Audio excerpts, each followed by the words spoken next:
Welcome, welcome.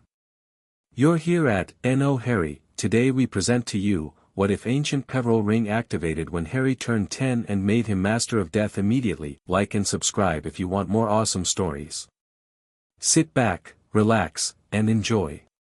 Chapter 1, The ring wakes. The cupboard under the stairs at number 4, Privet Drive was exactly 37 inches wide and 62 inches long. Harry knew this because he'd measured it once with a piece of string he'd found in Dudley's discarded toy box, back when he still thought precise knowledge of his prison might somehow make it more bearable. It hadn't. What the cupboard did have, in its favor, was a small crack in the wall beside the hot water pipe where, if you pressed your eye close enough and tilted your head at exactly the right angle, you could see a sliver of the back garden. A rectangle of green no wider than Harry's thumb. In summer it glowed like a jewel. In winter it went grey and dead, and Harry would trace the frost patterns on the inside of the cupboard door instead, inventing maps of countries he'd never visit. Tonight was the last night of July. Tomorrow he would be 10 years old. He wasn't expecting anything. He'd stopped expecting things somewhere around age 6, when he'd understood, with the particular clarity that lonely children develop early, that hope was a currency the Dursleys had decided he wasn't allowed to spend. Dudley's birthday had been last month. There had been cake, and streamers, and 37 presents that Dudley had counted, then recounted, then declared insufficient. Harry had watched from the kitchen doorway, eating a piece of toast Petunia had shoved at him so he'd stay quiet, and had felt almost nothing. Just that flat, careful blankness he wore like a second skin. He fell asleep to the sound of the pipes settling and Dudley's television murmuring through the floorboards above. And then, sometime in the deep middle of the night, when the clock on the Dursleys' mantelpiece had ticked its way past midnight and into the first dark minutes of the 1st of August, something in the junk drawer of the kitchen, the drawer that held dead batteries, rubber bands, takeaway menus, a broken torch, a collection of foreign coins Petunia had never bothered to spend, moved. Not dramatically. Not with thunder or light or any of the signals that stories use to tell you something important is happening. Just a small, specific shifting, like a compass needle swinging to find north. Like something that had been waiting a very long time finally deciding it had waited long enough. The ring had no business being in that drawer. Vernon had found it in the gutter outside the house 3 years ago, half buried in dead leaves, and had tossed it into the drawer without looking at it twice. It was a plain black stone set in gold, and Vernon Dursley had no interest in plain anything, and certainly no interest in things he found in gutters. Petunia had noticed it once and nearly picked it up, then set it back down with a shudder she couldn't explain and never touched it again. It had sat there for 3 years among the dead batteries and the rubber bands. Waiting. Now it slid, slow and deliberate, to the front of the drawer. The crack of space where the drawer didn't quite close glowed, just once, just briefly, with a light the color of bone. In the cupboard under the stairs, Harry Potter opened his eyes. He lay still for a moment, staring up at the underside of the staircase where he'd long ago memorized every knot in the wood. Nothing had woken him. There had been no sound. But he was awake with the absolute completeness of someone who had not been sleeping at all, as if consciousness had simply been waiting around the corner and had now stepped forward to say right then, let's get on with it. His right hand felt warm. He lifted it in the darkness and saw, dimly, the ring on his finger. The black stone. The gold band with the engraving he couldn't quite make out in the dark. He had no memory of putting it on.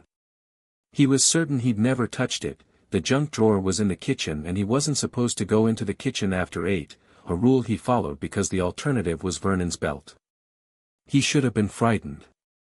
He turned the ring on his finger, and the stone caught some sliver of the streetlight coming through that crack in the wall and threw it back, and he thought, huh. Then the world cracked open. Not literally. Nothing exploded. The cupboard didn't shake. But something happened to Harry's vision, like a second pair of eyes opening inside the first, and suddenly he could see the house in a way that had nothing to do with light. He could see threads. Thin silver threads, finer than spiderweb, running through the walls and the ceiling and the floor. Some were bright and quick and warm, pulsing like heartbeats. Some were gray and tired. And some, one in particular, somewhere above him, where Dudley was sleeping through the ceiling with his mouth open and his television still on, had a dark thread twisted alongside the bright one, something slow and patient that Harry understood, in his gut, the way you understand the meaning of a word you've never been taught. He lay in his cupboard on the first morning of his 10th birthday and understood, without anyone telling him, that he was looking at death. Not Dudley's. The dark thread around his cousin was distant, years and years away, contingent on bad choices Dudley hadn't made yet. Just present. The way it was present in everything. Harry turned his news sight on the spiders in the corner of the cupboard and saw their threads too, fine as breath, quick and fragile.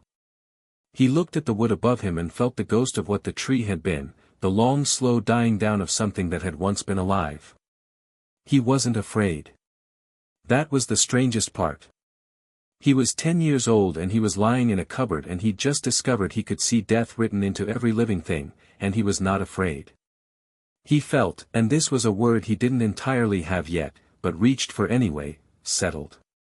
Like he'd been slightly off balance his entire life without knowing it, and now, at last, the floor was level. He curled his fingers around the ring. Something answered. From very far away, or maybe from very close, in the direction that wasn't quite a direction, the place where all distance collapsed, something vast and quiet acknowledged him. Not a voice. Not a presence, exactly. More like the feeling you get when you're the only person awake in a sleeping house and you suddenly realize the house is paying attention. Harry Potter, it seemed to say without words, there you are. There you are, Harry said back, quietly, to the dark.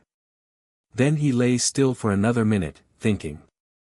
By the time the birds started up outside and the gray pre-dawn light began to seep under the cupboard door, he'd made a decision. Actually, he'd made several decisions, arranged in order of urgency, with the clarity of someone who has just been handed a map after years of navigating blind. He got up. He dressed, the hand-me-down jeans that were 4 inches too long, the gray jumper with the fraying collar. He took the small cardboard box from under his cot that held everything he owned, a photograph of a woman with green eyes and a man with messy hair and glasses who looked startlingly like Harry himself, the string he'd used to measure the cupboard, a library book that was 3 weeks overdue, and a green crayon, because green had always been his favorite color and nobody had ever thought to take it from him. He put these things in the pockets of the oversized jeans as best he could. Then he opened the cupboard door and walked into the hallway. The house was silent. Upstairs, Vernon was snoring in a rhythm like a badly maintained engine. Petunia's breathing was shallower, higher, the sleep of someone who woke easily and suspiciously. Harry moved through the house in his socks, barefoot on the cold kitchen linoleum, and pulled open the junk drawer. The ring was already on his finger. He wasn't sure why he was standing here. Some instinct, maybe, or something the ring was directing, like a subtle pressure. He looked down into the drawer and found his eyes drawn to a folded piece of paper tucked beneath the rubber bands, yellowed and soft at the edges. He pulled it out. It was a letter. The handwriting was small and precise, the ink faded almost to nothing. For Harry, it said on the outside. When the time comes. Inside, in the same careful script, these things belong to you by blood and by right. The ring will explain, when it chooses to. I am sorry I could not do this myself. Love, Lily. Harry read it twice. Then he folded it and put it in his pocket, beside the photograph of the woman with green eyes. His mother had known. He stood in the Dursleys' kitchen on the morning of his 10th birthday and let that settle through him. His mother had known about the ring, had known it would come to him, and had hidden this letter here for him to find. Which meant she'd been in this house, perhaps in these last weeks before she died, and she'd tucked this letter under the rubber bands in a junk drawer with the faith that one day her son would be standing exactly here to find it. The grief was quick and clean and real. He let it happen. He pressed his thumb against the ring's stone and felt the warmth of it, and after a moment the grief settled into something steadier. Something he could carry. He found Petunia's emergency cash tin behind the loose tile above the stove. He'd known it was there for years, had simply never had a reason to touch it. He took £40, thought for a moment, then took the rest. There was £120 in the tin. He suspected it was more than Petunia had ever spent on him in total. He left the empty tin on the counter where she'd find it. He wrote a note on the back of a takeaway menu with the green crayon, because it was the only writing implement in the drawer. "I've left. Don't look for me. H." He put on his trainers at the front door. The leather was cracked and the left sole was separating at the toe and they were a size too small, but they'd do for now. He opened the front door with the careful, practiced silence of someone who had learned to move through this house without triggering anyone's attention. The morning was cool and silver gray, the street completely empty, the roses in the Desley's front garden damp with dew. He could see the threads of life in them, bright, uncomplicated plant threads, nothing like the complex weavings of the people upstairs. He paused on the doorstep and looked back into the hallway. The flowered wallpaper. The row of Dudley's school photos. The carpet that was exactly the shade of beige that communicated "I have no strong feelings about anything." He felt nothing about leaving it. That was, in its way, the saddest thing. He pulled the door shut behind him and walked down the path and turned right on Privet Drive, and he didn't look back. The ring pulsed warm on his finger, steady as a second heartbeat. He'd gone perhaps 4 streets when the cat appeared. It was sitting on a garden wall, a tabby with distinctive markings around its eyes, watching him with an attention that was aggressively specific. Cats, in Harry's experience, mostly looked through you. This one was looking at him in the way that teachers looked at you when they'd already decided you were wrong about something and were simply waiting for you to finish speaking. He could see, with his new sight, that this cat's life thread was extremely unusual. Old. Very old, looping and knotted in ways that suggested something complicated had happened to it repeatedly over a long period of time. "Morning," he said, "because why not?" The cat blinked. It did not, as far as Harry could tell, do anything else. But the attention stayed on him as he walked past, and when he'd gone far enough that he could no longer see it, he had the distinct sensation of being watched until he turned the corner. He caught the first bus into London at 5:30 in the morning and sat at the very back, watching the suburbs dissolve into city, turning the ring on his finger and thinking. He knew about the magical world. He hadn't known he knew, exactly, it was more like a collection of things that made sense now that he had context for them. The time a teacher at primary school had inexplicably found Harry on the roof when he'd been running from Dudley's gang and had no memory of climbing there. The time he'd been locked out in the rain and the lock had clicked open in a way that the locksmith, called to confirm it wasn't a faulty mechanism, had declared shouldn't be physically possible.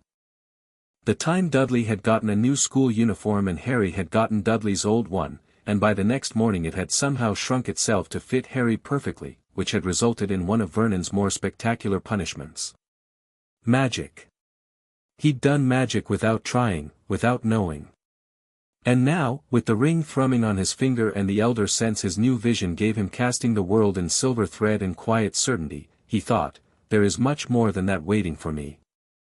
He had a photograph of his parents in his pocket and a letter in his mother's handwriting and £120 in borrowed money and a library book that was now going to be significantly more overdue. He was 10 years old and technically a runaway. He had, in the new sight's peripheral vision, a shadow that moved when he moved and sometimes preceded him, turning corners a beat before he did, not threatening, just present, the way a loyal dog walks slightly ahead of its owner to check the road. Harry thought the shadow might be death. Or something like it. Some attendant aspect of what he'd become. He thought he was probably all right with that. The bus crossed into central London in the slowly brightening morning. When he got off at Charing Cross Road, he wasn't sure why Charing Cross Road, only that the ring had grown warmer as he'd read the street signs through the window, the city was starting to wake. Coffee shops rattling their shutters up. A street sweeper pushing a cart through Trafalgar Square. Pigeons doing their deranged wobbling walk across the flagstones. He found the leaky cauldron by the ring's warmth pulling him left when he would have gone straight, pulling him through a doorway that he was almost surprised to find himself walking through, because from outside it had appeared to be a blank stretch of wall between a bookshop and a music store. Inside it was dim and smelled of wood smoke and something deeper, something Harry didn't have a word for yet, but that felt like possible. There were perhaps 6 people in the pub at this hour. A man in a long cloak reading a newspaper with moving photographs. An elderly witch nursing a cup of tea and knitting what appeared to be a very long purple scarf. The barman, Tom, the little sign above the bar said, was wiping down the counter and stopped when Harry walked in, staring. Harry looked around the pub with the calm interest of someone doing preliminary research. "You all right, son?" Tom said. He had the expression of a man calculating several things at once. "I need to get to Diagon Alley," Harry said. "Please." Tom stared. The man with the newspaper lowered it. The witch with the knitting glanced up. "And you'd be," Tom said carefully. "Harry Potter." He wasn't sure why he said it. He didn't know yet that the name meant anything here. He just knew, with the ring certainty humming through his bones, that there was nothing to be gained by pretending to be anything other than what he was. "I need to go to Gringotts." The silence that followed was brief and peculiar, a held breath, the specific silence of people deciding simultaneously whether to be alarmed or reverent. Then Tom set down his cloth with great deliberateness and said, "Right," and came around the bar to show him the way to the courtyard. Tom tapped the bricks in a pattern Harry watched carefully and committed to memory. The wall folded open into the alley like a flower reversing its bloom. Diagon Alley in the early morning, before the crowds, was extraordinary. The shops on either side were just beginning to open, windows catching the new light and throwing it back in unusual colors, cauldrons gleaming copper, glass vials winking purple, a cage of owls regarding the empty street with collective impatience. The cobblestones were uneven and old, worn smooth by decades of foot traffic in boots that sometimes sparked when they walked. Harry walked down the middle of it with his hands in his pockets, looking at everything, and the ring was warm and sure and quiet on his finger, and for the first time in his life, walking through somewhere, he felt like he was walking towards something rather than merely away. Gringotts was white marble and tall and slightly aggressive in its grandeur, which Harry thought was probably the point. He walked up the steps past the goblin guards, who looked at him with the professionally blank hostility goblins applied to everyone, and through the outer doors, and approached the nearest teller. "Potter," he said, when the goblin looked down from its high stool with supreme disinterest. "Harry Potter. I'd like to access my vault." The goblin, Sharpwing, said the small nameplate, looked down at him with the particular expression of someone who has seen everything and is underwhelmed by all of it. "Identification?" Harry lifted his right hand. The ring caught the torchlight inside the bank and the stone went briefly luminous, not the white bone light he'd seen at midnight, something older and stranger, and every goblin in a 10-foot radius went very still. Sharpwing recovered first. "One moment," it said, in a voice from which the disinterest had been entirely evacuated. It slid from its stool and disappeared through a door that Harry suspected did not normally open for 10-year-olds on their own. Harry waited. He looked at the other goblins, who were maintaining a careful performance of looking at anything other than him. He could see their life threads, compact, dense, very old as a people, as a culture. Goblin death was a different texture from human death, more mineral, more permanent. "Interesting." Sharpwing returned with another goblin, older, with a face like a very expensive piece of wood that had been weathered for several centuries. "Ragnarok," the older goblin said, by way of introduction or possibly announcement. "Director of Gringotts London. You will come with me." It wasn't a question, but it was respectful in the way that powerful people are respectful to other powerful people when they're still figuring out what they're dealing with. Harry followed. The office was deep in the bank, through corridors that smelled of stone and old gold. It was full of ledgers and scales and things in glass cases that Harry only caught glimpses of. Ragnarok settled behind a desk and folded his long hands and looked at Harry with eyes that were bright and calculating and completely genuine in their interest. "The Peverell ring," Ragnarok said. "Yes. You are aware of what it signifies." Some of it, Harry said. I'd like to understand all of it. Ragnar considered him for a long moment. Goblins, Harry would later learn, were not given to admiration, but what passed over Ragnar's face in that pause was something adjacent to it. The Potter Vault you know of, Ragnar said. There is also a black vault held in trust contingent on certain conditions, which you do not yet qualify for. There is, however, a third vault. The Peverell Vault. A pause. It has not been opened since 1237. Harry processed this. What's in it? In terms of gold, quite a considerable sum. In terms of artifacts, Ragnar allowed himself a thin smile, we are not entirely certain. The inventory was conducted in 1237, and some things in that vault have a habit of not staying still long enough to be counted. I'd like to see it. I assumed you would. The cart ride was the most exciting 5 minutes Harry had experienced in his 10 years of life, which was a somewhat low bar but still counted. They went down and down into the mountain of Gringotts, the torch brackets a blur of orange on either side, the rails screaming with the speed. Harry gripped the edges of the cart and felt, for the first time in a long while, something unguarded on his face. Something that was simply delight. The Peverell Vault was behind a door that had no visible mechanism, no keyhole, no handle, nothing but a flat expanse of very old black metal. Ragnar stood back when they reached it. The 2 goblin guards who'd accompanied them stood back too, which Harry noted with interest. He put his right hand, palm flat, against the door. It didn't creak. It didn't groan. It simply opened, folding back in sections that had no seams, as if the door had always been this way and was only now remembering it. The vault was enormous and the light inside came from nowhere visible, a cool silver glow that seemed to come from the walls themselves. The gold, and there was a great deal of it, in coins and bars and vessels, was almost beside the point. What Harry noticed was the cases along the far wall. 6 of them, floor to ceiling, glass-fronted, containing objects whose life threads, or perhaps the correct term was death threads, pulsed in that same silver register as his ring. And in the center of the vault, on a plain stone plinth, a cloak. Lightweight, unassuming, the color of shadow. It looked like nothing. It felt, to Harry's new sense, like everything. He walked toward it and picked it up and it slid over his shoulders like water, like darkness, like nothing at all. And Harry disappeared.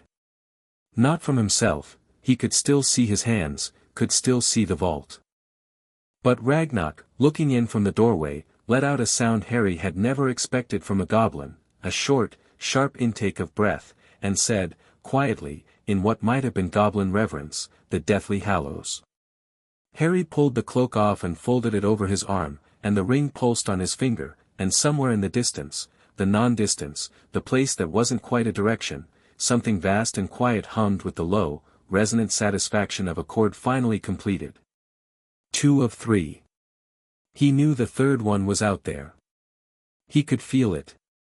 Like a tooth that hadn't grown in yet, a specific empty space that would eventually be filled.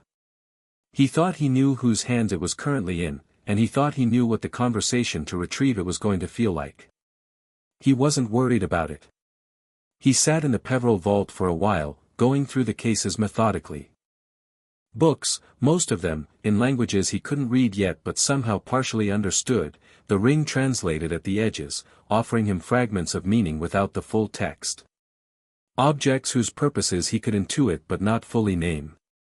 A mirror that showed him something other than his reflection, not a different face, but a different aspect of the same face, something older and steadier and very calm looking back at him. He looked at himself in that mirror for a long moment. The boy looking back at him had messy black hair and broken glasses and clothes too big and too worn, and around him, visible only in the mirror, was a corona of silver light. Faint. But there. He looked, in the mirror, like someone who was going to be significant. He put the mirror down and went back out to where Ragnar was waiting with the patience of someone who bills by the hour. "I'll need to make some arrangements," Harry told him. "I'd like a room somewhere. Somewhere I can stay for a while."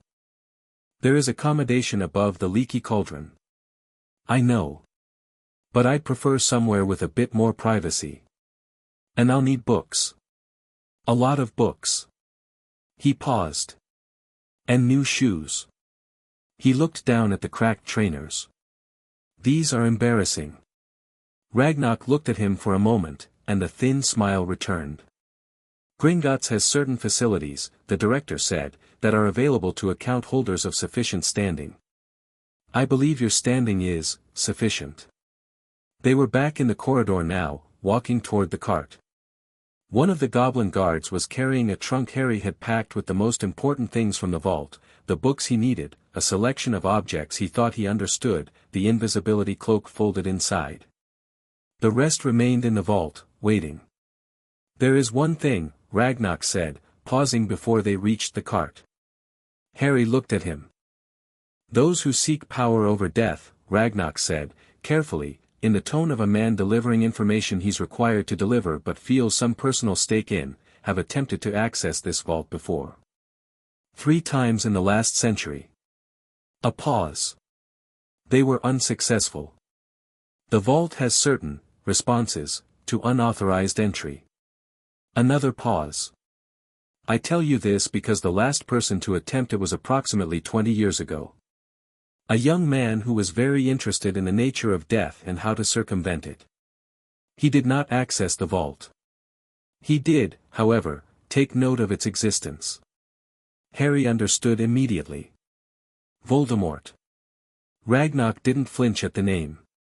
Goblins, Harry suspected, had a different relationship with fear than wizards did. He knows this vault exists, Ragnarok confirmed. He knows the Hallows are real. He does not know their current status. A pointed look at Harry's right hand. Good, Harry said simply. You are not concerned. I'm 10, Harry said. He's currently not quite alive. I think the balance of problems is currently in his favor, not mine. Ragnarok looked at him steadily. And yet you speak with no particular alarm. Would alarm help? No, Ragnarok admitted. Then I'll skip it, Harry said. Can we get the cart? I'd like breakfast. Ragnarok directed someone to arrange breakfast. He also, Harry noticed, gave a series of quick, quiet instructions to 3 different goblins as they walked back through the corridors, instructions that Harry suspected involved security upgrades, additional monitoring, and possibly a message to someone outside the bank. He didn't mind. Goblins being cautious was a feature, not a bug. He ate in a small room off the main hall, eggs and toast and good strong tea, the first proper meal he'd had in longer than he wanted to think about. He ate quickly and thoroughly and without the hunched apologetic posture of someone expecting the plate to be taken away. The ring was warm on his finger. The invisibility cloak was folded in the trunk beside his chair. Outside, Diagon Alley was fully awake now, voices and footsteps and the sound of commerce rising through the walls. He was 10 years old and he'd left his prison behind this morning and he had all 3 Hallows, or nearly.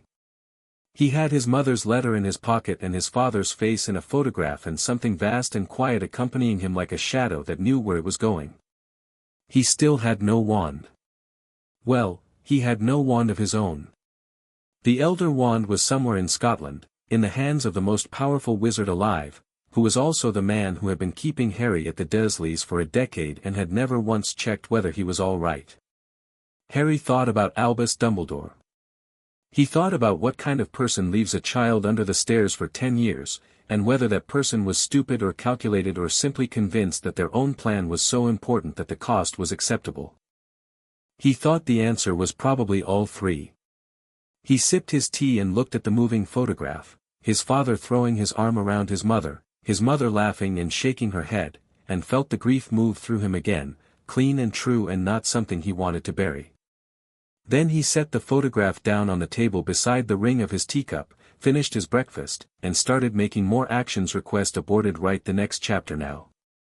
Chapter 2, the weight of knowing the room Gringotts arranged for him was above a apothecary on the quieter end of Diagon Alley, not the leaky cauldron, where Tom would have reported his presence to anyone who asked with enough authority, but a small set of rooms owned by a goblin-affiliated property company that had no interest in wizarding politics and considerable interest in prompt monthly payments. The rooms were clean and spare and smelled faintly of dried herbs from the shop below. The window looked out over the alley's rooftops, clay tiles and chimney stacks, and the occasional owl making its diagonal morning commute across the sky.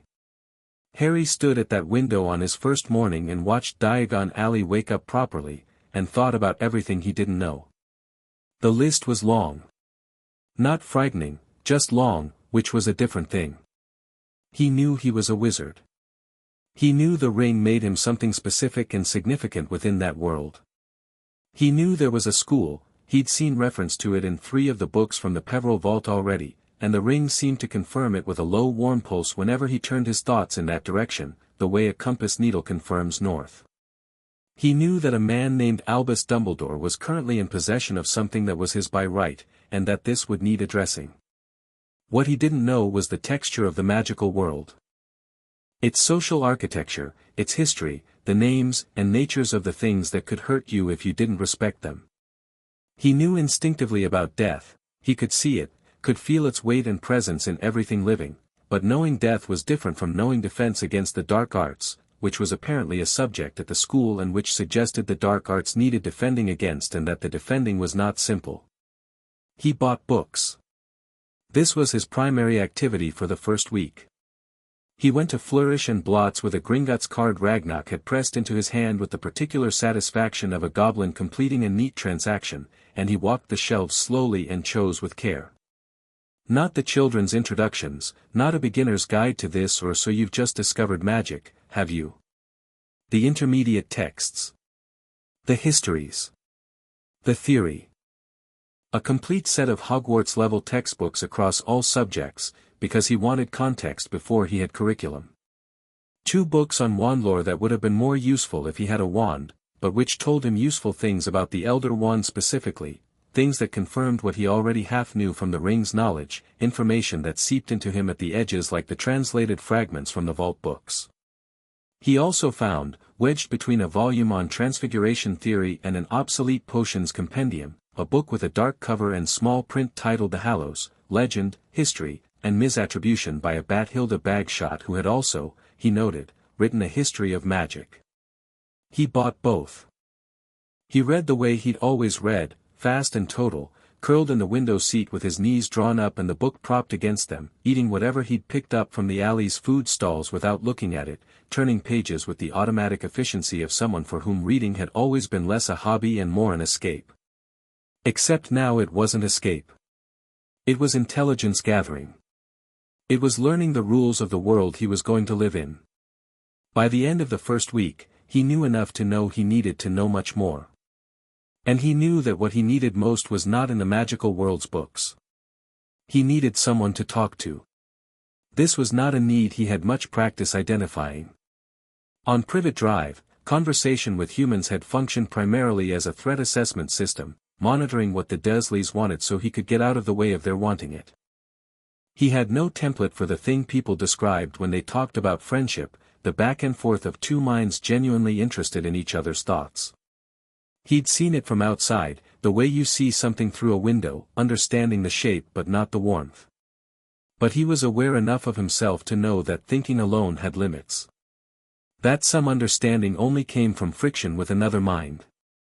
He found Hermione Granger on a Thursday morning in the second week, and this is how it happened. He'd taken to using the invisibility cloak to move through the Muggle parts of London, which probably wasn't what the cloak was designed for but was enormously practical.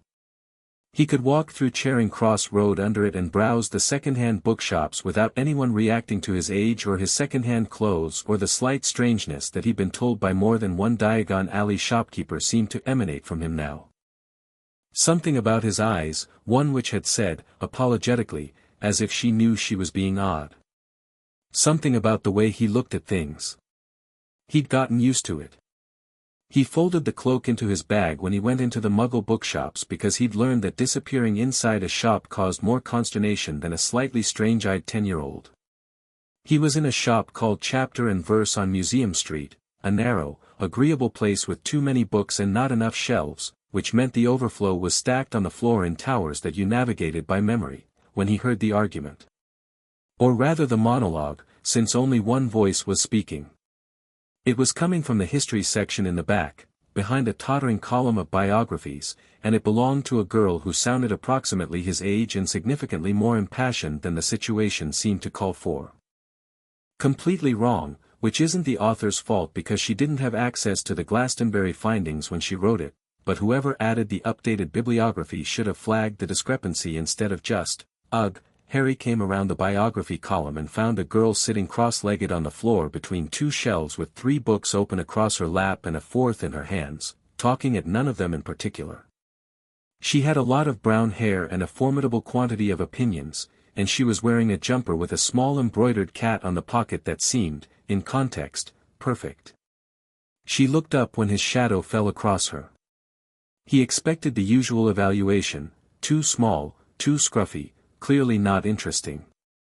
Instead she looked at his face and then at the books stacked against the shelf beside him, the ones he'd been in the process of selecting, and said, without any preamble, "Is that the bag shot?" He looked at the book in his hand. "The History of Magic 1, yeah. It's good, but the chapter on goblin rebellions is embarrassingly shallow. She does much better work in her later books." The girl turned back to her own book, then seemed to reconsider, and looked up again. "Are you interested in magical history?" And here was the first test of a kind Harry hadn't expected. She was, clearly, a witch. No Muggle child would call it magical history, and she was here in a Muggle bookshop, which meant she moved between the worlds the way Harry was learning to. He looked at her life thread, bright, fast, extraordinarily active, and saw nothing to cause him concern. He sat down on the floor across from her, because standing seemed unnecessarily formal. "More generally interested in understanding the structure of things," he said. "History is the architecture. Get the history wrong and everything you build on top of it is crooked." She stared at him for a moment. The stare had an assessing quality: "Where did you come from and why are you interesting?" that Harry recognized because it was the same look he was giving her.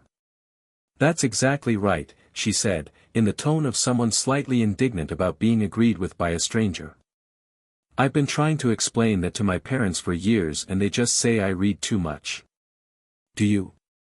"No. No hesitation. You can't read too much. You can read badly, but that's a different problem." "What are you reading badly?" He nodded at the books in her lap. "Medieval English folk beliefs compared with documented magical practice. I'm trying to figure out how much of what Muggles thought was superstition was actually just undocumented magical reality. Like, everyone thinks the fair folk were myth, but if you cross-reference the specific abilities attributed to them in pre-Norman texts with what we know about," she stopped. "I'm doing the thing where I talk too fast about something the other person hasn't asked about." "You're not," Harry said. "The fair folk. You think they were magical people? Or something else?" She looked at him. He had the sense of a door opening. "Something else," she said, with the particular satisfaction of someone who has been waiting to say this to someone who might actually engage with it. "I think some of the documented behaviors match patterns in theoretical magical texts that suggest something more like an entity with a fundamentally different relationship to the physical world. But I need more sources." She looked at his bag shot. "Does she address it?" "Not in that one. I haven't read the one on Hallows yet." "The Hallows by Bagshot?" She straightened. "I've been trying to find a copy for 2 months. Every magical bookshop I try either doesn't have it or looks at me like," she paused. "I'm Hermione Granger," she said, with the air of someone who has remembered that you're supposed to introduce yourself before asking to borrow things. "Harry Potter." Nothing happened. She didn't gasp, didn't stare, didn't do any of the things people in Diagon Alley had done at his name. She simply nodded as if receiving useful information. He liked her immediately and completely. "Do you want to look at the Hallows book?" he offered. "I have it at my flat. You could come and look at it, and we could argue about the chapter structure." She processed this for approximately 2 seconds, long enough to determine that a 10-year-old boy inviting her to his flat was either completely innocent or a very unusual sort of threat, and concluding, correctly, that it was the former. "I'll need to tell my parents. They're in the shop 2 doors down." Of course. The Grangers were dentists from Hampstead who approached magical reality with the same energetic empiricism they applied to everything else. They had learned, in the year since Hermione's letter had arrived, to take extraordinary things at face value and ask useful questions about them, and they looked at Harry with the bright, calibrating attention of people who had gotten good at reading unusual situations. He shook their hands. He was polite and direct, which seemed to be what people wanted from him. Hermione's mother, Jane, she said, "Call me Jane," looked at him for a moment with an expression that was not quite concern and not quite recognition, as if she'd almost remembered something she'd meant to look up. They let Hermione go.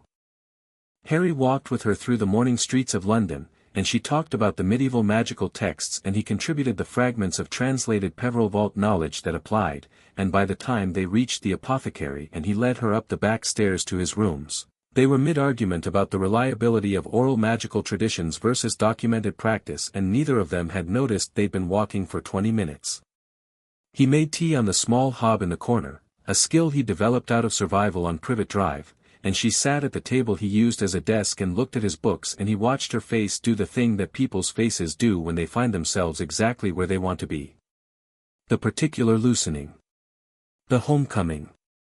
"You live here," she said, meaning alone, meaning at 10, meaning without parents, but asking it without alarm. "For now." He set her tea beside her. "The Hallows book is the black one." She found it and opened it. He sat across from her with his own book. He'd moved on to a theoretical text on magic and consciousness, and they read in silence that was not uncomfortable. After perhaps 20 minutes she said, without looking up, "The stone. The resurrection stone. Bagshot says it was lost." A pause. "She's wrong." "I know," Harry said. She looked up. He lifted his right hand. She looked at the ring for a long time. Then at his face. Then back at the ring. He could see the deductions moving through her with the speed of a very good mind encountering very solid evidence. "The Deathly Hallows," she said. "You have them. 2. Working on the 3rd. The Elder Wand. Another beat. Which is, currently, with Dumbledore, yes." She looked at him steadily. He got the sense she was deciding something. "And you're going to ask for it back?" "Yes." Politely. "Probably not entirely," Harry said. "He's had it for decades and he knows it's not his." "I think politeness would actually be insulting to both of us."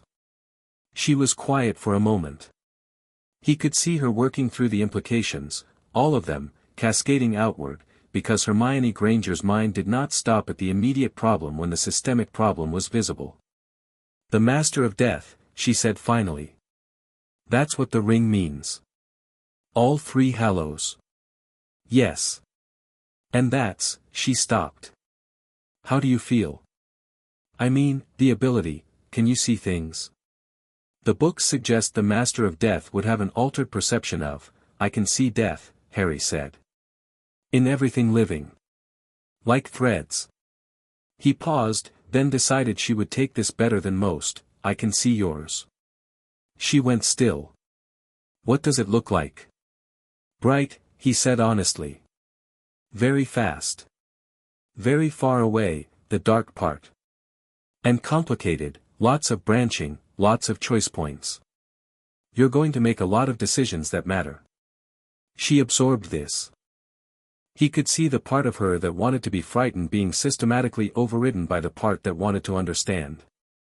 The latter won handily. "Is it, do you always see it? Is it distressing?" "No," Harry said. And this was true in a way he found interesting. He'd expected it to be distressing, had braced for it, and instead it had simply become the texture of the world. Like how you don't notice the weight of your own clothes after the first 10 minutes of wearing them. It's just, present. Everything living has it. It's not gloomy. It's more like, he searched for it, it's like seeing the structure underneath things. The scaffolding. She turned this over carefully, the way she turned everything. Then she picked up the Hallows book again and said, "Right. I need to reread the section on the stone specifically. And you need to tell me everything about the Peverell vault because Bagshot says it was sealed and inaccessible and clearly she's wrong about that too." "She's wrong about a lot of things," Harry agreed. "At least she's consistently interesting about it." They spent the rest of the morning like that. She read and asked questions. He answered what he knew and said I don't know yet when he didn't, which she seemed to appreciate. She'd clearly met people who filled knowledge gaps with confident nonsense and had learned to distrust the performance of certainty. He liked that she argued. Not argumentatively, not to win, but with the focused energy of someone who thought the truth was worth the friction of finding it. By noon she'd been through half the Hallows book and made 14 pages of notes in the small notebook she'd produced from her bag, and Harry had learned more about medieval magical folk traditions than he'd expected to and had adjusted 2 of his conclusions about the Peverell vault artifacts accordingly. "I need to go," she said, gathering her things. "My parents will be expecting me for lunch." She paused at the door. "Can I come back tomorrow?" "Yes," Harry said. "And the day after?" "Yes." She nodded once, with the manner of someone finalizing a treaty. "Good. I want to look at the vault books if you'll let me. And I think you should come to Flourish and Blots with me next week because there's a new section of theoretical texts they've just gotten in and someone should look at them who'll actually understand them." "All right," Harry said. She left.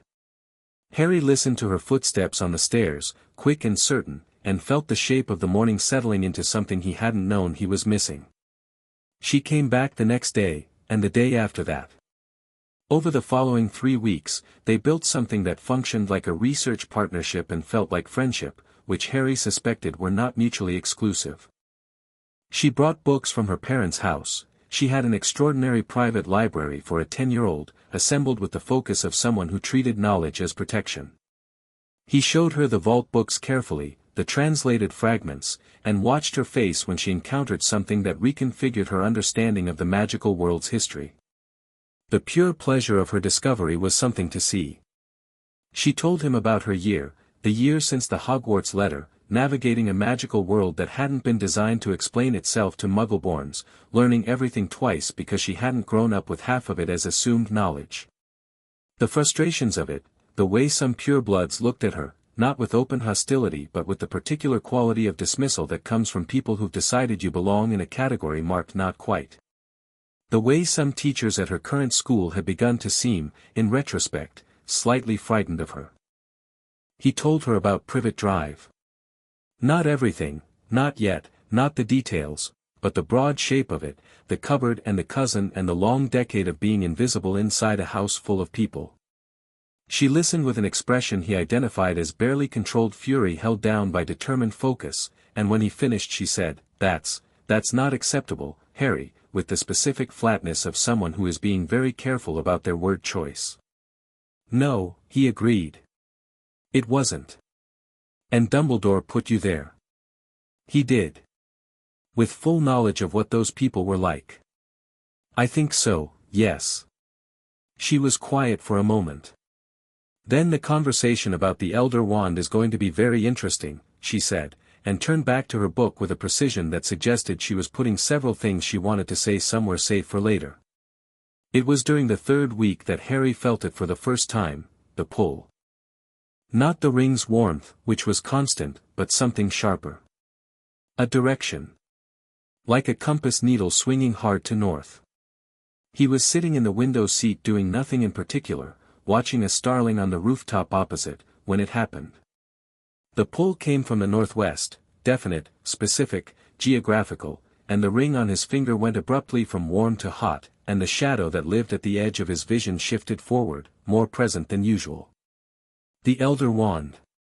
He'd known it was coming, had known since Gringotts that he'd need to address it, that having the stone and the cloak without the wand was like having 3/4 of a cord.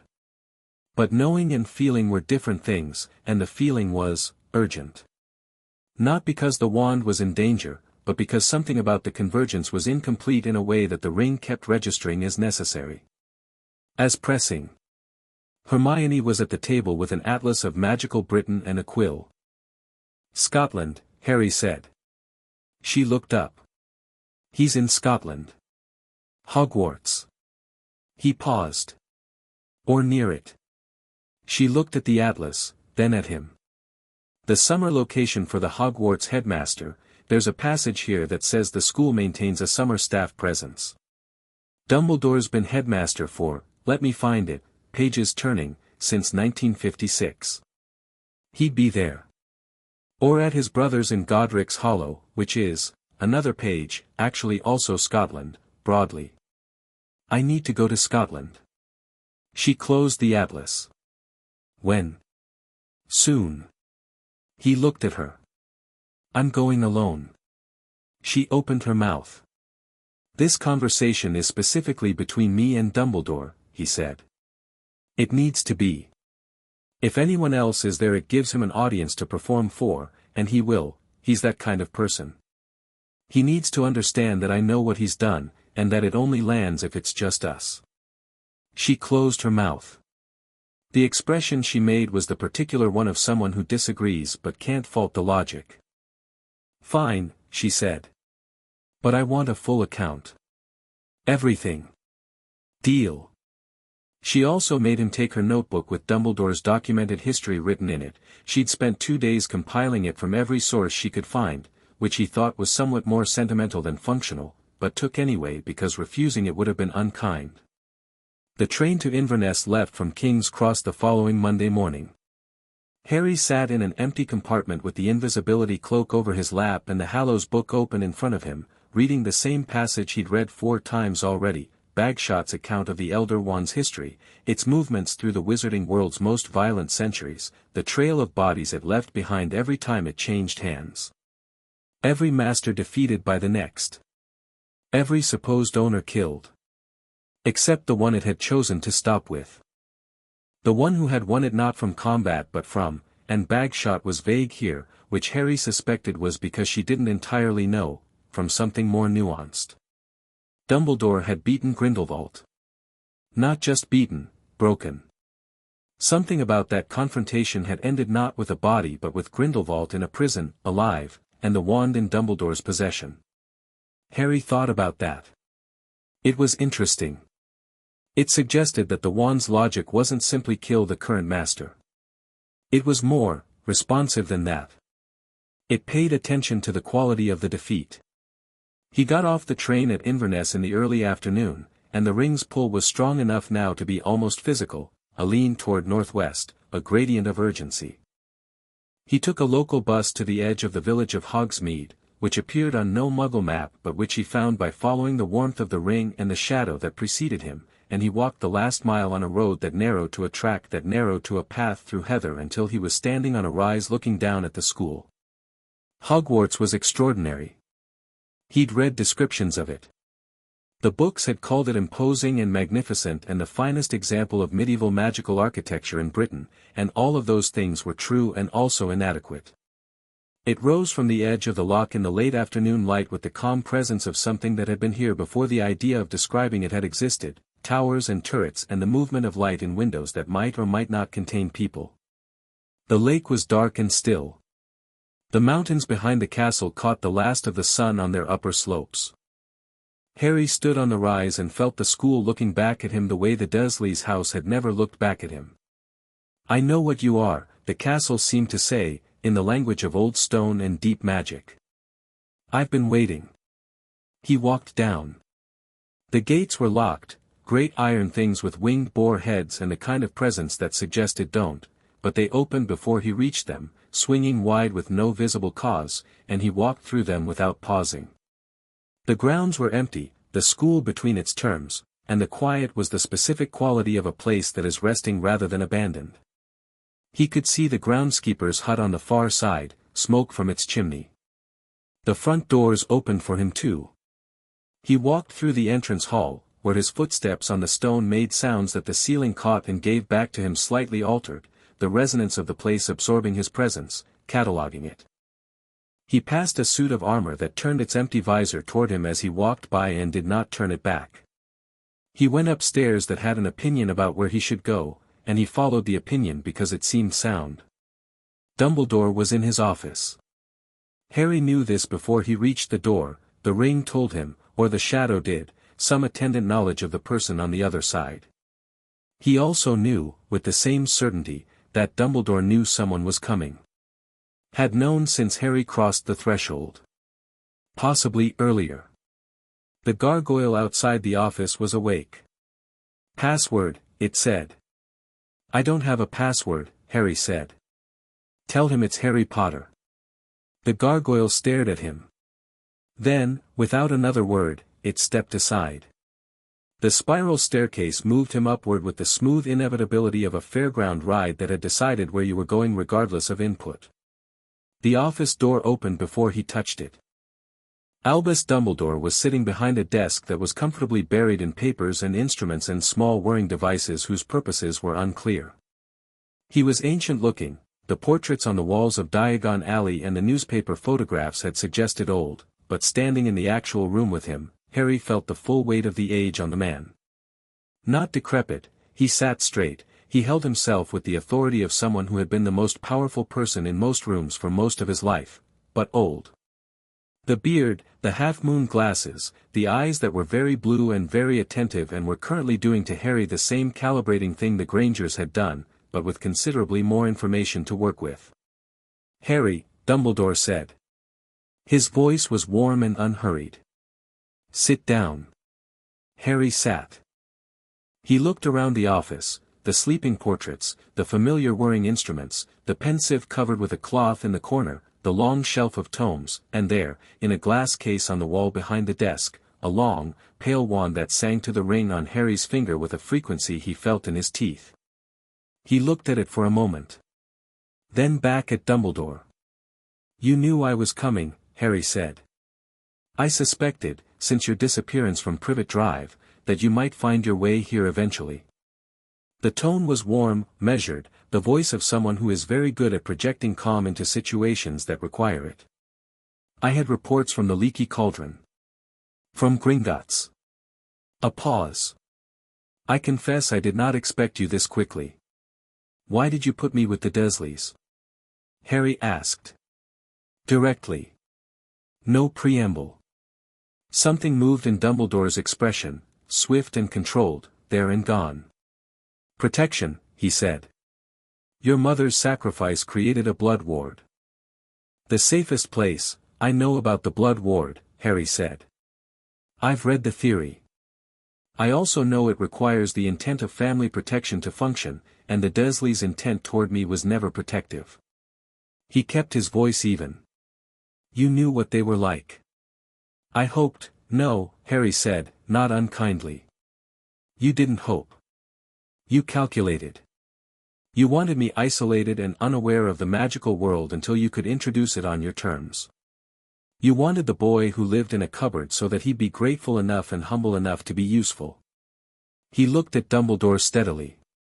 "It's a good plan. It's a careful plan. And it would have worked on someone different." The silence in the office had a particular texture, the silence of a man recalibrating rapidly. The blue eyes were very still. "I want the Elder Wand," Harry said. Dumbledore looked at the ring on his finger. Harry watched the moment of recognition, not surprise, exactly, because Dumbledore was not a man who was easily surprised, but something genuine and significant. He looked at the stone set in gold and he looked at Harry's young face and then he closed his eyes briefly, and when he opened them something had shifted. Some particular game had been quietly folded up. "You've opened the Peverell vault," Dumbledore said. "Yes." "And the cloak?" "Yes." Harry touched the bag at his side where it was folded. "Then you have two," Dumbledore said quietly. "And you're here for the third." "It's mine by right of lineage and inheritance," Harry said. "And by the Hallow's own recognition. The stone knew me. The cloak knew me. He let this land without emphasis, because it didn't need emphasis. The wand will too." Dumbledore was quiet for a long moment. The whirring devices on his desk continued their small, complex motions. One of the portrait subjects, an elderly man in a tall hat, appeared to be listening intently with his ear cocked toward the room in a way that suggested he'd forgotten to pretend to be asleep. "You're 10 years old," Dumbledore said, and it wasn't dismissive, it was genuinely wondering. "You are 10 years old and you walked into Gringotts alone and opened a vault sealed for centuries, and you have come to Scotland to tell me the terms of our relationship going forward." "Yes," Harry said. "And if I say no?" "Then I say the name Tom Riddle in a room full of portraits who report to the Board of Governors," Harry said. "Not a threat, just a fact laid on the table. And I explain what the Elder Wand has been enabling for the last 60 years while it sat in a case behind your desk. Not fighting. Not teaching. Sitting. While children like me got put in places like Privet Drive and told it was for their protection. The silence this time was different. It had weight and temperature." Then Dumbledore stood, slowly, with the careful deliberateness of a man doing something he's decided to do all the way rather than halfway. He walked to the glass case. He took out the Elder Wand and held it for a moment, and Harry saw something on the old man's face that was private and real and not intended for observation. Grief, maybe. Or the closest thing to it that a man like Dumbledore could afford. He turned and held the wand out. Harry stood and crossed the room and took it from his hand. The effect was immediate and total. All 3 Hallows, the ring on his finger, the cloak in his bag, the wand now in his hand, recognized each other across the short distances between them, and the resonance of it moved through Harry like a sound too low to hear but not too low to feel. Like the first note of something enormous. The shadow in his peripheral vision became, briefly, visible. Just for a moment. A shape at the edge of the office that the portraits could all see by the way they went very still, that Dumbledore could see by the way he took a half-step back and then didn't, holding his ground with the sheer force of a long life's worth of practiced courage. Then it was gone. Just the office again. Harry with the Elder Wand in his hand. "You should know," Harry said, "that I'm not your enemy. I don't want to be." He looked at the old man who had made him and unmade him before he'd known the world existed. "But I'm not your piece to move either. Not anymore." "No," Dumbledore said, quietly. "I can see that. I'll be at Hogwarts in September. As a student." Harry picked up his bag. "Not as a plan." He walked to the door. Paused with his hand on the frame.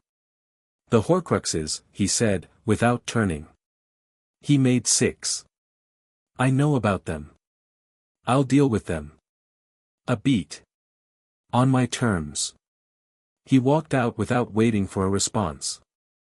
On the way back through the school, he passed the suit of armor again. It turned to watch him go.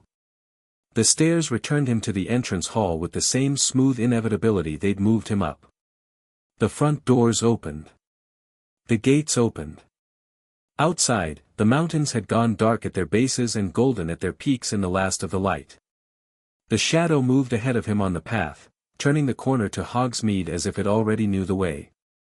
Harry walked toward the village with the Elder Wand in his hand and all 3 Hallows resonating through him in a chord that felt, finally, resolved. He thought he'd call Hermione from the payphone by the village post office.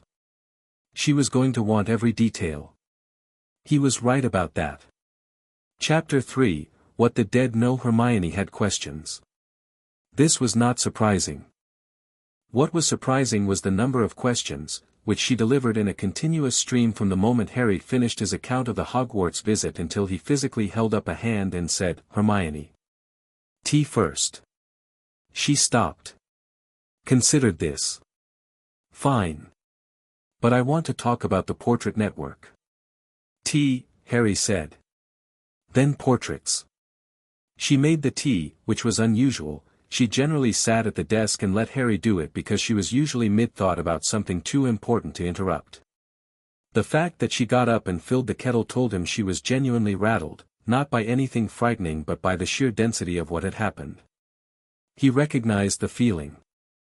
He'd had it on the train back, sitting with the elder wand in his hands, watching the Scottish hills go dark outside the window. The wand was extraordinary. He'd known it would be different. Wand lore texts had spent considerable energy describing the elder wand's particular responsiveness, the way it amplified its master's intent with a sensitivity that lesser wands couldn't approach, but knowing was different from holding it.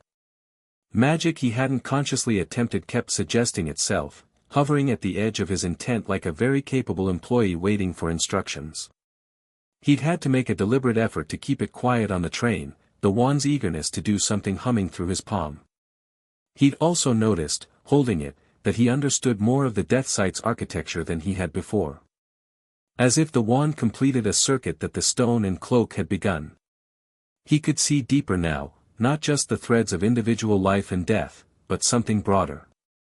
The way death moved through the world like weather, like pressure systems and fronts, the large slow patterns that individual threads were embedded in. He could feel the Horcruxes from here, or rather he could feel their wrongness, fragments of something that should have died and hadn't, 6 notes played off-key inside the world's deep harmony. He knew where 3 of them were already. The other 3 he'd need to work for. He hadn't told Hermione about the Horcruxes yet. He was going to.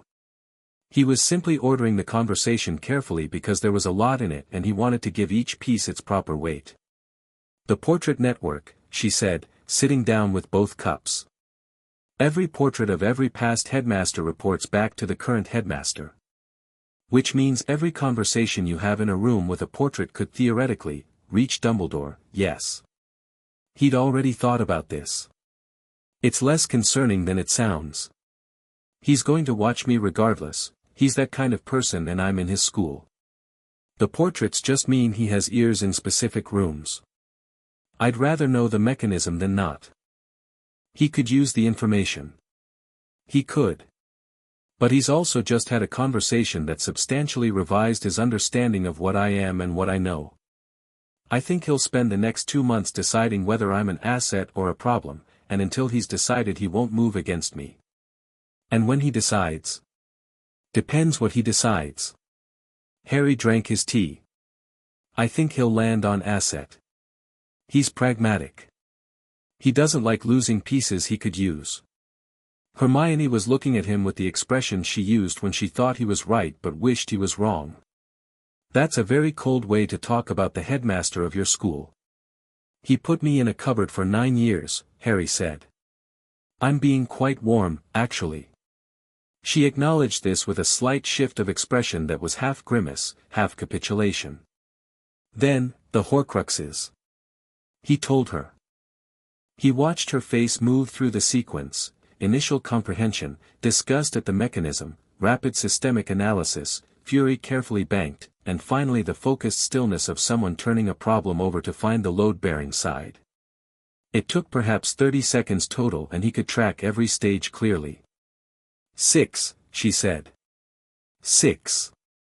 Plus Voldemort himself, who'll be a 7th piece if he ever fully reconstitutes. You said you know where 3 are. The ring, or the wand, now that I have both, I can feel their wrongness. The diaries in Malfoy Manor. The lockets in a cave on the coast that I can find if I follow the signature. The cups at Gringotts, which is, he looked at her, actually quite funny. Which vault? Lestrange. She absorbed this. Ragnarok won't let you just walk in. No. But Ragnarok will listen to a proposal. He paused. The other 3 I don't have the location for yet. I need more time with the death site and probably more reading. What are they? One's at Hogwarts.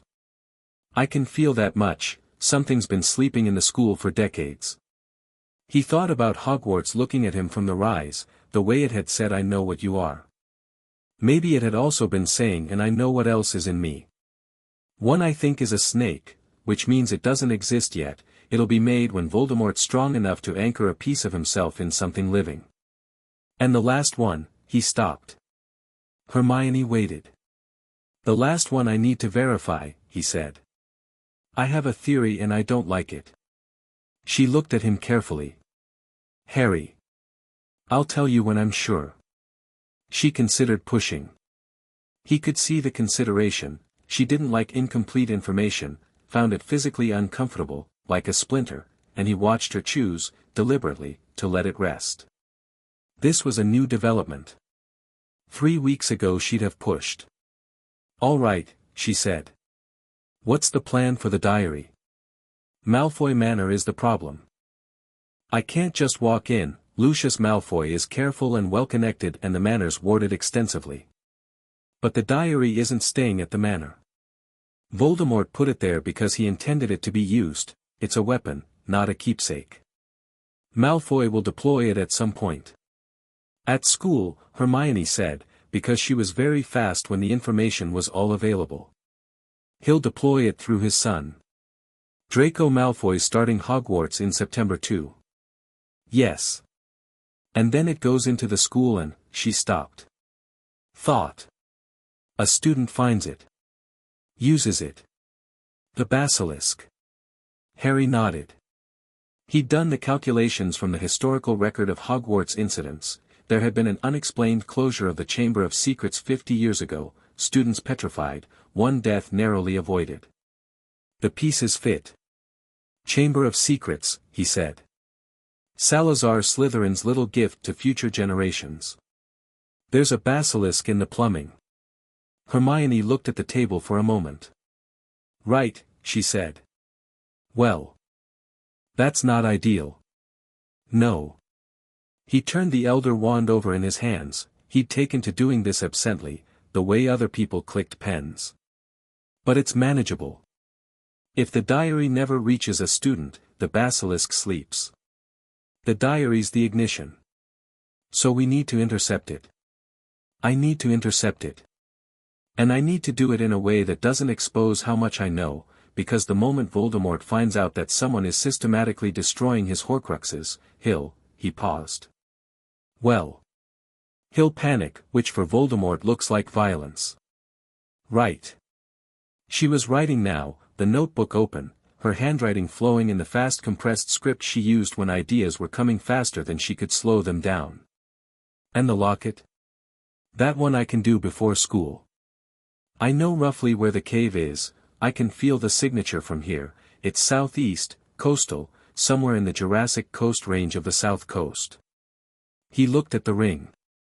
It's in a basin of some kind.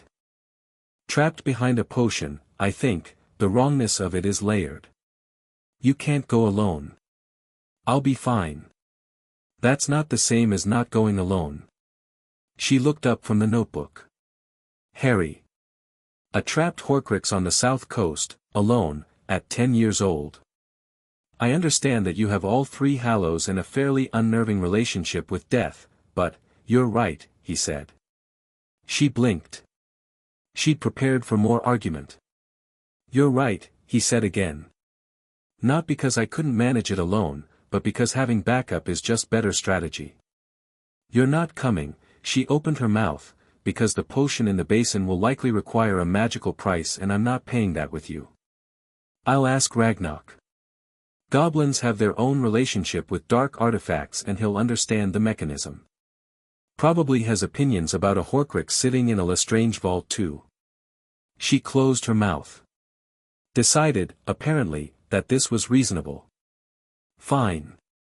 And the cup in the Lestrange vault? That one I'm inclined to leave for now. It's not going anywhere. When the time comes, Ragnarok and I will have a different conversation. She nodded. Wrote. Then she put the pen down and looked at him directly. What's your theory? The 6th one. The one you don't like. He looked at her for a moment. Considered.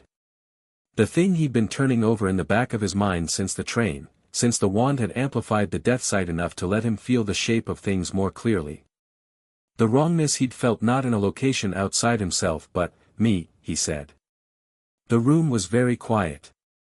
There's a fragment, he said evenly, that's been in me since I was a year old. When Voldemort's curse rebounded, it didn't just fail. Part of him went somewhere it could hold. And he didn't choose me. It was accidental. The curse hitting my mother's protection and fragmenting and the closest available anchor being, he stopped. Me. Hermione had gone very still. Her life thread was moving in a specific way, he was getting good at reading the patterns, and this one was the pattern of someone experiencing fear that they are not going to show. If you're a Horcrux, then eventually it needs dealing with, he said. I know. I've thought about it. Harry, the Master of Death can't die, he said. It came out simply, which was how he felt it, not defiant, not frightened, just factual. Or rather, death and I have an understanding. The Hallows didn't make me immortal. They made me the point where living and dying meet, which means the normal rules of crossing over don't apply to me the same way. He turned the ring on his finger. I think there's a way to destroy the fragment without destroying me. I don't know exactly how yet. But I know the shape of it. She looked at him for a long time. He met her gaze steadily, because this was the kind of moment where looking away would be an unkindness. She needed to see that he was all right with this. That it had landed and been metabolized and turned into a problem to be solved rather than a wound. Okay, she said finally. Okay. We'll figure it out. Together. The firmness in her voice was the kind that didn't leave room for negotiation. That's not a discussion, that's a statement. Harry felt something in his chest that he recognized, belatedly, as the feeling you got when someone meant it. Okay, he said. Together. She picked up her pen again. How long until school starts? 6 weeks. Right. She turned to a fresh page. Then we have 6 weeks to destroy the locket, set up a monitoring system for the diary, find out everything we can about the remaining Horcrux locations, and, she looked at him, you need to learn to actually use a wand. Have you practiced with the Elder Wand at all? Some. What does some mean? I did lumos on the train and the entire carriage lit up. She stared at him. Lit up how? Like a lighthouse, he said. It was somewhat alarming for the other passengers. She pressed her lips together, very clearly suppressing something. Right. We need to calibrate that. I know. Fine. Then that first. Before we do anything else. She stood up, businesslike, and grabbed her jacket from the chair. Come on, then. Where are we going? There's a park 2 streets over. Big enough that if you accidentally set something on fire we can manage it. Bring the wand. He brought the wand. They spent the afternoon in the park with Hermione sitting on a bench reading a theory of spellcasting text she'd acquired from Flourish and Blots while Harry worked through basic charms with an intent so refined that even Wingardium Leviosa left the bench hovering 6 feet off the ground instead of the indicated 3 inches.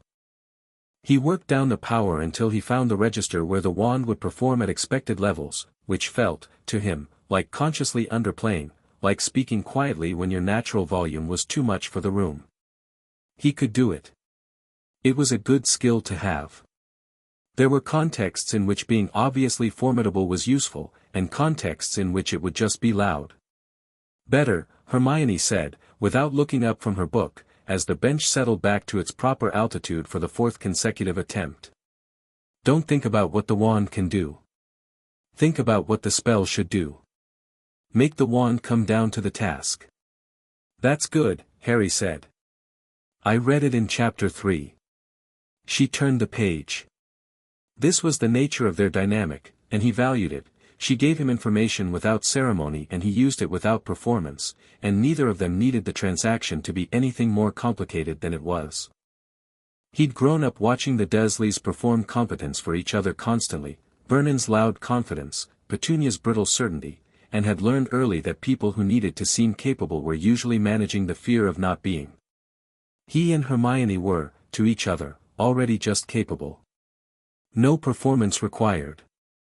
They went back to the flat in the early evening, grass on their shoes, and found a letter on the floor under the door. Official parchment, the Hogwarts seal. 2 of them, Harry's and Hermione's, had somehow been delivered together, which was either coincidence or Dumbledore making a point that he knew they'd met. Harry looked at his for a moment. The letter was addressed in green ink to Mr. H. Potter, with no further address, no privet drive, no flat above the apothecary. Just his name, as if the letter knew where to find him regardless. He opened it. The standard list, the equipment, the owl for correspondence. And at the bottom, in different ink from the rest, added by hand, I look forward to having you as a student, Harry. A.D. He folded it and put it in his pocket. Well, Hermione said, reading her own, they spell it organization properly. That's promising. 3 days later, Harry and Ragnarok took a port key to the Dorset coast. The cave was exactly where the death site had indicated, a wet grey mouth in the cliff face accessible only at low tide, hidden behind an illusion that Ragnarok dismantled with professional efficiency. Inside, the dark magic sat in the air like humidity, thick and directed, the specific magic of someone who had designed suffering into architecture. Harry walked through it without affecting him particularly, which he noted with interest. Voldemort's dark curses seemed to register as simply loud, like someone yelling in a quiet room. Unpleasant but not threatening. The basin was green and still and cold, and the inferi underneath it were visible through the potion's surface as shapes without definition, masses of dead but not gone that Harry looked at with the death sight and felt a specific and careful sorrow for. These were people. People with threads that should have ended cleanly but had been cut and caught and held. He made a note, internal, that when this was finished, they would be released properly. The potion required drinking. This was what Voldemort had designed, a specific cruelty. The drinker would be immobilized by despair and thirst and could only be helped by someone else, the isolation of it a feature. Harry drank it and went through the memories it showed him, not his worst memories, as the potion was designed to produce, but something different. The death sight altered the potion's mechanism. Instead of despair, he experienced clarity. An extremely uncomfortable, extremely honest clarity about every choice he'd made and would make and everything it would cost. He stood over the basin with tears running down his face because of course it hurt, the honesty hurt, the scale of it hurt, but he was still standing, and he reached into the basin and took the locket while Ragnarok watched from the cave entrance with an expression that was unreadable but attentive. The locket was black with dark magic and screamed at the edges of his perception, the fragment of Voldemort inside it turning its attention on Harry with a cold desperate rage. Harry felt it probe at him, looking for fear, for weakness, for a purchase point. Finding none. "Hello," he said to the fragment. The locket went very still. "You're going now," Harry said. Not cruel. Not performative. Just accurate. The way a doctor tells you what's going to happen with the particular gentleness of someone who knows the patient can't stop it. Whatever you thought you were keeping, it's finished. He opened the locket. Inside was a tiny scrap of something dark and frantic and genuinely terrible. He could see it with the death sight as a thread cut from where it should have been and tied to the gold in a knot that had no right to exist. He put the Elder Wand to it. He didn't use a spell. He just unmade it. The way you pull a thorn from skin, finding the specific angle, the specific intention. The fragment came apart with a sound that wasn't quite sound, a sensation in the death sight like a held breath finally releasing. The locket went quiet. The dark magic in the cave dissipated. "Efficient," Ragnarok said, from the entrance. "Thank you." Harry put the now empty locket in his pocket. He'd destroy the physical object later. He looked at the basin of potion and then at the inferi shapes beneath it, and said, to himself as much as Ragnarok, "We should give them a proper end." "Yes," Ragnarok said. "We should." It took 40 minutes and was one of the quieter griefs Harry had felt since becoming what he was, watching the inferi come properly to their endings, the threads that had been tangled and wrongly held smoothing out and going where they should, the cave's terrible design finally undone. When it was over, the cave was just a cave, wet and dark and empty, and Harry stood in it feeling the particular tiredness that comes not from exertion but from care. Ragnarok said nothing, which Harry had come to understand was the goblin equivalent of a hand on the shoulder. The month before Hogwarts moved fast. Not because there was a lack of time but because there was a sufficiency of purpose, and purpose makes weeks shrink to days. He and Hermione continued the research work. She'd gotten to work on the Hogwarts-based Horcrux through historical records, narrowing it to an artifact that had belonged to Rowena Ravenclaw, a diadem rumored to have been hidden in the school by Helena Ravenclaw who was, Harry noted with mild interest, currently a ghost at the castle. That conversation, when he got to it, would be interesting. He also practiced. Every morning, 2 hours in the park, calibrating the Elder Wand down to the task. Every evening, reading, theory, history, defense. He was working through a defense against the dark arts curriculum that was, honestly, about 4 years ahead of the Hogwarts one but which Hermione had assembled with characteristic thoroughness. He had no natural ceiling that he could find for magic. The wand kept suggesting higher registers every time he settled into a comfortable one, but he was developing judgment about which register was appropriate for which situation, which was more useful than raw power. He bought a second wand. Ollivander's, Holly, 11 inches, phoenix feather. He recognized at the moment Ollivander set it on the counter between them, recognized it with the ring's knowledge, his mother's knowledge, some resonance that said this was always yours. Ollivander looked at him for a very long time after the wand chose him, with an expression somewhere between awe and careful consideration. "You've already got a wand," Ollivander said. It wasn't an accusation, more an observation made by a man who noticed details as a professional condition. "A different one," Harry said.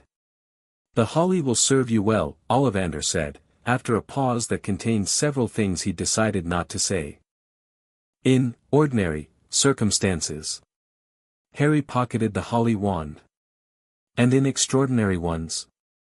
Ollivander looked at the elder wand in Harry's other hand. It had been there, in plain sight the whole time, because Harry had stopped making excuses for what he was, and said, very quietly, "In extraordinary ones, Mr. Potter, I suspect you will make your own determination."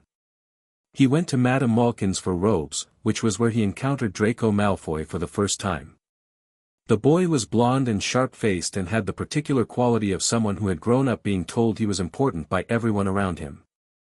He came into Malkin's with his mother, Narcissa, pale and precise, the kind of beautiful that was also a kind of armor, and looked at Harry on the fitting stand with the assessing expression of someone calculating where you fit in his existing hierarchy. Harry watched him and felt, with the death sight, the shape of Draco Malfoy's story as it currently stood. The bright thread was there, it was always there, in everyone, but it was wound around with pressures from outside, expectations and loyalties that hadn't been chosen and couldn't easily be put down. He was not his father, Harry thought.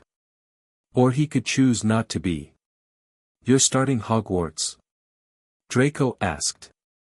Fishing for information while performing disinterest. "Yes," Harry said. "Which family?" "Potter." The name landed differently here than it did with Hermione. Draco's face moved through something he couldn't fully control, recognition, recalculation, the species of uncertainty that comes from finding that the person in front of you doesn't match the story you've been told about them. He'd been prepared for something. This, Harry standing calm and unhurried on the fitting stand with an aura of settled certainty that had nothing to do with family name, wasn't what he'd been prepared for. "Draco Malfoy," the boy said, with a formality that was habitual. He extended a hand. Harry shook it. Over Draco's shoulder, Narcissa Malfoy was watching the exchange with eyes that missed nothing. "You'll want to choose your friends carefully at Hogwarts," Draco said. The tone was that of advice freely given by a superior. "Some families are better connected than others." "I know," Harry said pleasantly. "Thank you." Draco waited for more. Harry didn't provide more. It seemed to throw the other boy slightly. He'd expected defensiveness, or deference, and encountered neither. "Well," he said. "Slytherins where the best families go. If you're placed there, I'll make my own assessment about Slytherin," Harry said, not unkindly. "But thanks." Draco left with his mother 15 minutes later, having found no angle of approach that had worked. As they went, Harry saw Narcissa glance back once. Her expression was not hostile, it was something more careful than that. Thoughtful was the word. Like someone who had just seen something that required revision of existing plans. The diary was still in the manor. Harry could feel its wrongness from the shop. He let it alone for now. The time for that wasn't yet. The last night before the Hogwarts Express, Harry sat in his flat for the final time. He'd arranged for the rooms to be held, Ragnarok had made the permanent rental agreement, and he'd be back at Christmas. He packed with the methodical calm of someone who knew exactly what they were taking and why. The Hallows were settled about his person, the ring on his right hand, the cloak in the inner pocket of his school robes where it folded to nothing, the Elder Wand in its holster, and the Holly Wand in his standard wand pocket so he had something to produce in lessons that wouldn't terrify anyone. He looked around the room once, the small space that had been his first truly his space, and felt the clean completion of it. In the morning, King's Cross was a collision of noise and trolleys and emotional families and owls in cages who had strong feelings about trains. Harry walked through it with his trunk rolling behind him, alone in the particular way of someone who has made peace with their aloneness without being defined by it. He found platform 9 3/4 by the ring's warmth and walked through the barrier without breaking stride. The Hogwarts Express was scarlet and enormous and smelling of steam and something sweet he couldn't identify. He found a compartment, stowed his trunk, and sat in the window seat with the Holly Wand across his knees and the death sight open on the platform, watching the crowd. He saw Hermione almost immediately. She was by the barrier, talking to her parents, her book bag already bursting, her cat Crookshanks in a carrier at her feet, doing the thing where she was trying to be efficient about the goodbye while also clearly not quite ready for it yet. Her mother said something.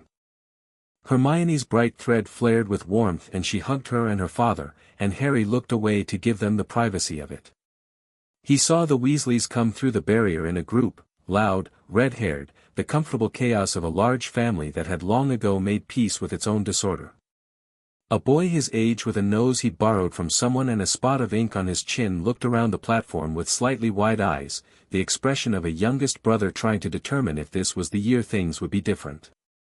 Ron Weasley's life thread was warm and quick and tangled with his brother's in a way that was loyal and also slightly suffocating, and the section of it that extended forward into his own future was bright and full of junctions. He was going to need to choose himself, at some point. Harry thought that probably wasn't a lesson you could give someone, they had to find it themselves. Hermione appeared at the compartment door. "Hello," she said, coming in and dropping her bag with a thump. "My cat hates trains." "Most things hate trains," Harry said. "They're fine once they accept it." Crookshanks regarded him from the carrier with enormous amber eyes and then made a sound of comprehensive displeasure. Harry looked at the cat's life thread. Cats were interesting, their threads had a texture that seemed older than their individual lives, some accumulated feline awareness of things, and thought the cat was probably going to like him once it had established who was in charge of the situation. He held his hand to the carrier. Crookshanks sniffed it. Then butted his head against Harry's fingers. Hermione stared. "He hates everyone. He knows his own mind," Harry said. "I respect that." The train lurched into motion. London slid past the window. Hermione produced a book and settled into the seat opposite and began reading with the focused ease of someone who had been doing this their whole life, and Harry watched Britain go by outside and turned the ring on his finger and thought about Hogwarts and what he was walking toward. He thought about the Horcrux sleeping somewhere in the castle. He thought about the diary and Draco Malfoy. He thought about Quirinus Quirrell, whose name appeared in several sources as the current defense against the dark arts teacher, and who was, if his theory was right, if the Death Sight's reading of the magical resonances in the school was accurate, currently hosting a more significant problem than a stuttering professor. He thought about Dumbledore, who would be watching. Learning what Harry was, up close, now. He thought about the fragment in himself, the piece of Voldemort that had been in him since he was a year old, which he could feel now more clearly than before, a small dark disturbance in the bright architecture of what the Hallows had made him, like a wrong note held in the middle of a chord. Waiting for resolution. He thought about Hermione's voice saying together with the specific flatness that made it a fact rather than a feeling. Outside, England was green and receding, and ahead was Scotland and the school and all of it, and Harry Potter sat in the window seat with the 3 halos about his person and the shadow at the edge of his vision and the whole complicated, necessary, his future arrayed in front of him. He was not afraid of any of it. He had never, in fact, been afraid of any of it. Not since the morning the ring had slid onto his finger in the dark of a cupboard on Privet Drive and something vast and quiet had said, "There you are," and he had said it back. The train rounded a curve and the city was gone. Chapter 4, The Castle Knows the Sorting Hat screamed. Not literally. But when it dropped over Harry's head in the great hall with 500 students watching and the enchanted ceiling throwing starlight down on 4 long tables and McGonagall standing at the front with the scroll and the expression of a woman who had seen everything and expected to see more, when it settled over Harry's eyes and the darkness came, the hat went very still. Then it said, in his head, in a voice that was ancient and dry and slightly bewildered, "Oh." Harry waited. "I have sorted 1147 students since 1004 AD, the hat said. In all that time I have never, a pause. The hat seemed to be collecting itself. You are not a normal sorting. I know, Harry said, inside his head. Just pick one. It isn't, I can't simply, you contain, the hat stopped. Start it again. More carefully. Every house has something for you. Slytherin would take the ambition. Ravenclaw would take the mind. Hufflepuff would take the loyalty. Gryffindor would take the courage. A beat. But houses are about what you lean toward, and you, another pause, longer. You don't lean. You simply stand. Gryffindor, Harry said. Why? My parents. That's sentiment, not placement. Yes, Harry said. But I'm 10. I'm allowed sentiment. The hat was quiet for a moment that felt like deliberation but was probably, Harry suspected, more like awe. Then it said, with the authority of something very old making a decision it knows will echo, Gryffindor. He pulled the hat off and handed it back to McGonagall, who took it with slightly more care than she'd taken it from him, and walked to the Gryffindor table through applause that had a strange quality to it, the usual cheering, but underneath it a ripple, a murmur, his name passing through the hall like a current. That's Potter, that's him, that's the one who, he sat down. Found a spot across from a round-faced boy with an anxious expression and a toad that was attempting to escape its owner's pocket. The boy shoved the toad back in and looked at Harry with eyes that were slightly too wide to be merely attentive. Neville Longbottom, the boy said, because Gryffindors introduced themselves, apparently, in the order they sat down. Harry Potter. Harry looked at him. Saw the thread, the bright one wound tight with pressure from outside, a boy who'd grown up being measured against a tragedy and found wanting by everyone doing the measuring. Dark thread distant and contingent, not immediate. The pressure was the problem.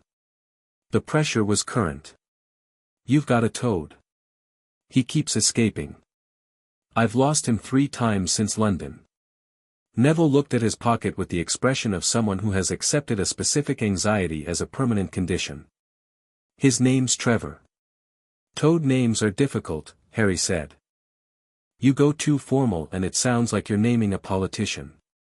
Neville stared at him for a half-second.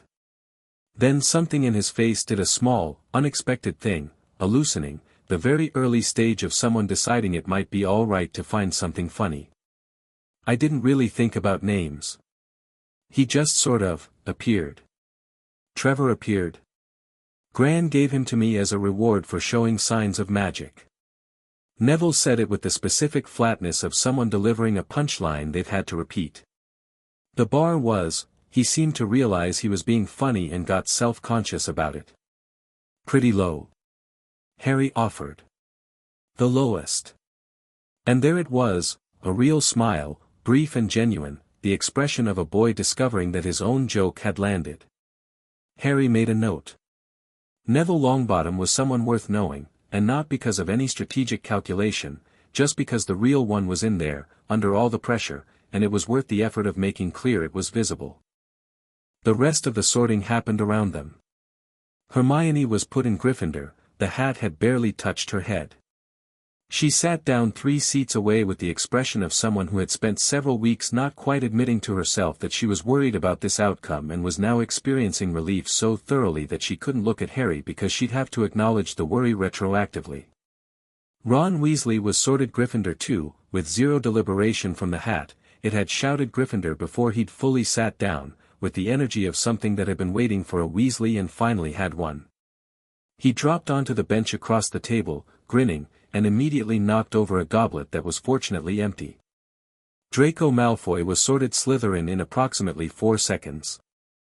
He walked to his table with the bearing of someone arriving at a destination that had been pre-arranged, and found Harry watching him from across the hall, and held the look for a moment without looking away first. Harry looked away because he was done with the conversation, not because Malfoy had won it. Dumbledore's start-of-term speech was brief and warm and full of pauses that worked like punctuation, the voice of a man who had been speaking to large groups for so long that every silence was placed. Harry listened and watched and felt the school listening back. Hogwarts had presence the way old things had presence. It didn't speak, exactly, but it waited certain moments. When Dumbledore said welcome home to the new students, something in the castle's deep architecture resonated with it, confirmed it. I know, Harry thought at the castle. The candles flickered. Just once. Food appeared on the tables and the hall dissolved into the comfortable noise of several hundred people eating simultaneously. Harry ate, properly, without the speed and defensiveness that 9 years of privet drive had built into the act, and looked at his new housemates and listened to the conversations folding over each other and thought about Quirrell. The defense against the dark arts teacher was at the high table, and Harry had been watching him since they'd filed in. Quirinus Quirrell was a small nervous-looking man who performed anxiety the way actors perform Shakespeare, technically proficient but slightly over-rehearsed. The stutter, the flinching at loud noises, the hat he was wearing indoors in a way that was odd even for wizards. Harry had been tracking the death sight reading on him since the moment he walked through the doors. What he saw was wrong in a specific and recognizable way. Not like the locket's wrongness, that had been dark and sharp and deliberately designed. This was more complicated. 2 threads where there should be one. 2 distinct lives occupying one body, and the second one, wrapped around the first like a parasite, dim and cold and furious, was something Harry had never seen before, because it was something that should have ended 11 years ago and hadn't. Not a full Horcrux. Not a complete soul fragment. Something between, a remnant, a residue, sustained by rage and dark magic and the specific desperation of something that refused to be finished. Voldemort's shadow, clinging to the back of Quirrell's head like a terrible second face. Harry looked at the wrong thread and the wrong thread looked back, and for a fraction of a second Quirrell went still at the high table, goblet halfway to his lips, some animal instinct registering a predator. Harry looked away. Took a bite of potato. Let it settle. He'd deal with Quirrell when the time was right. Not yet. There was no immediate threat, the stone wasn't accessible from the corridor yet, the protections were still being set. He had time and the advantage of knowing, which were the only 2 advantages worth having. You all right? Ron asked, from across the table, with the candid curiosity of someone who asks things directly before they think to wonder if they should. Yes, Harry said. Just thinking. About what? Defense. Ron looked interested. He had the particular quality of someone who liked the idea of adventure more than he'd actually tested his appetite for the reality of it, but there was genuine spirit in it, not just performance. I heard Quirrell's brilliant, he said. My brothers say he was different before he took the job, went off on some study trip and came back all jumpy. He went looking for vampires, said a girl with a high ponytail sitting further down the table, lavender brown, Harry would learn, who had opinions about everything and delivered them at conversational volume as if they were public service announcements. In Albania. And came back scared of his own shadow, said the identical twin on Harry's right, George Weasley, or possibly Fred, because he hadn't determined which was which yet. Which, if you've been to Albania looking for vampires, seems like a skill issue. He found something worse than vampires, Harry said, not quite meaning to say it out loud. Everyone in earshot looked at him. What?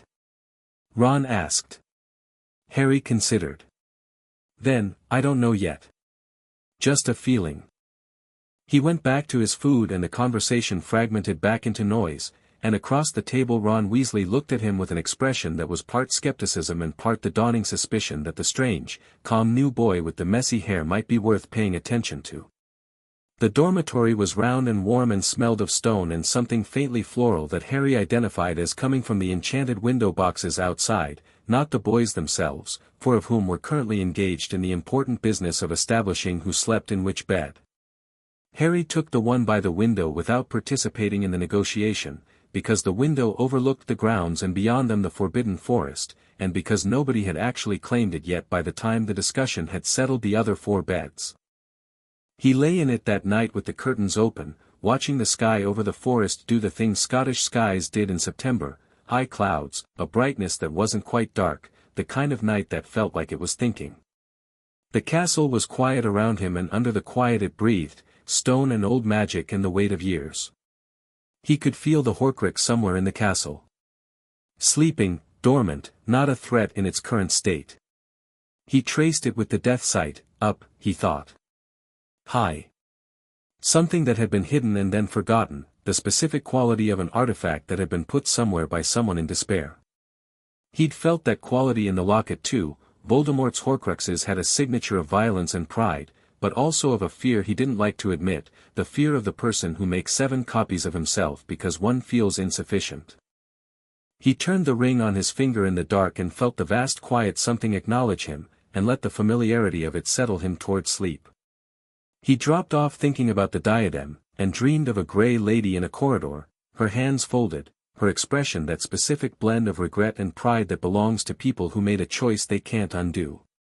The first week of lessons was interesting in the way that new things are interesting when you already know most of the information but are learning the shape of how it's taught.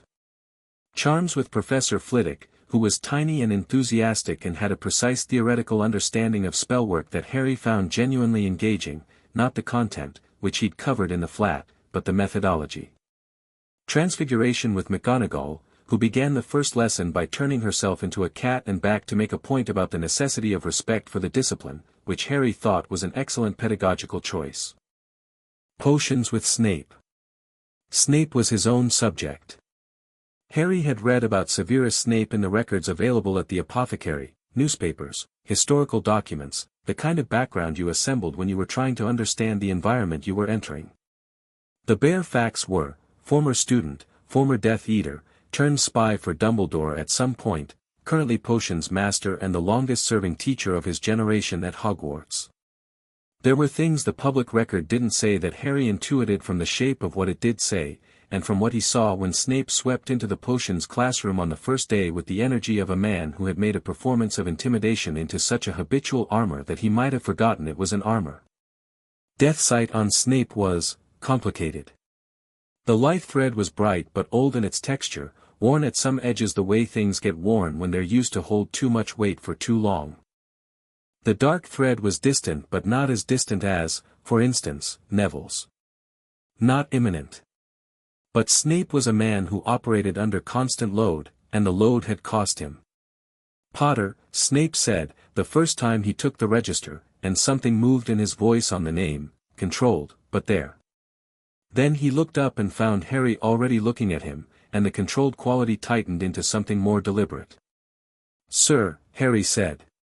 Snape looked at him for a moment. Then moved on.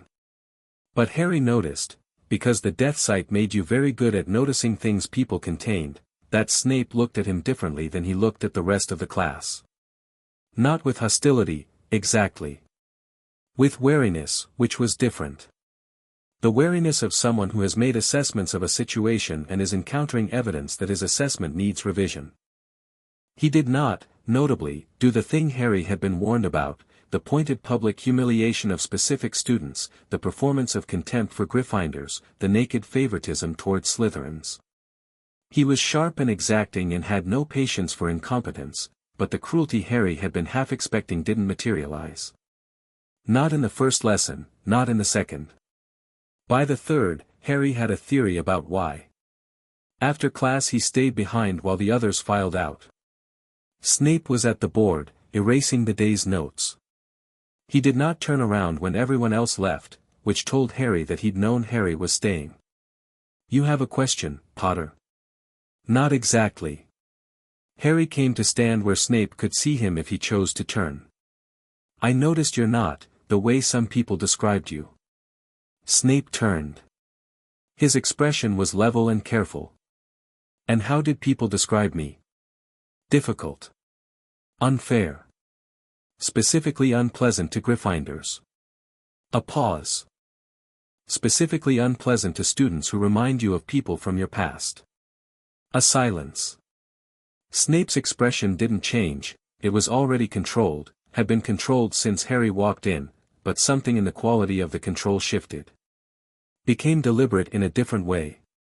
"That's an interesting observation," Snape said, "for a first-year student." "You knew my mother," Harry said. The control held. "Just." "Yes." "She was in Gryffindor." "Yes." "And my father was," he stopped. Read Snape's expression carefully. "Not your favorite person." "Your perceptiveness is," Snape paused, with the specific precision of a man choosing words that don't lie but don't tell everything, noted. "I'm not my father," Harry said. "I look like him, I know. But I'm not." He held Snape's gaze with the steady attention that came from the ring's certainty, the same quality that had worked on Dumbledore. "I think you already know that. That's why you're not, performing, the way you might otherwise." Snape looked at him for a long moment. Something moved in the dark eyes, complex, private, not intended for this conversation but there regardless. "Then, your potion's work is adequate," he said. "The conceptual understanding is stronger than the practical execution. You grip the stirring rod too tightly." "I'll work on it," Harry said. "See that you do." Snape turned back to the board. The conversation was over. Harry was almost to the door when Snape said, without turning, "Your mother was the finest potions mind of her year. Possibly of her decade." Harry stopped. Felt the grief pass through him, clean and quick. "Thank you," he said. And meant it simply. He walked out into the corridor and found Ron waiting at the far end, pretending to be fascinated by a tapestry that was objectively not fascinating. Ron looked at him when he emerged with the expression of someone who has been trying to overhear something and is not going to admit it. "Snape didn't give you detention?" Ron said. "He gives everyone detention. Fred got detention for breathing wrong." "We just talked," Harry said. "About what?" "Potions." Ron looked skeptical but decided, apparently, that arguing with someone who seemed genuinely untroubled was more effort than it was worth. They fell into step together toward the Great Hall, and Ron launched into a detailed accounting of why Snape's teaching method was fundamentally unfair that contained at least 3 separate and contradictory theories, and Harry listened and contributed observations at intervals. And by the time they reached the hall they were in the middle of an argument about whether strict was the same as unfair that had the particular quality of an argument neither person actually wanted to win. He liked Ron. It was that straightforward. The thing about Ron Weasley was that he was almost entirely surface, not shallow, but transparent, what you saw being substantially what there was, and in Harry's experience people who'd grown up hiding things found that quality either threatening or deeply restful. He found it restful. You always knew where you stood with Ron. Hermione was already at the table. She had Neville's homework in front of her and was not technically correcting it, but she kept making small pain sounds whenever she turned a page, and Neville was watching her with the specific expression of someone who knows the verdict but is hoping for clemency. She said, to no one in particular. "I know," Neville said. "The Bezoar question, I know." "Neville." She put the homework down.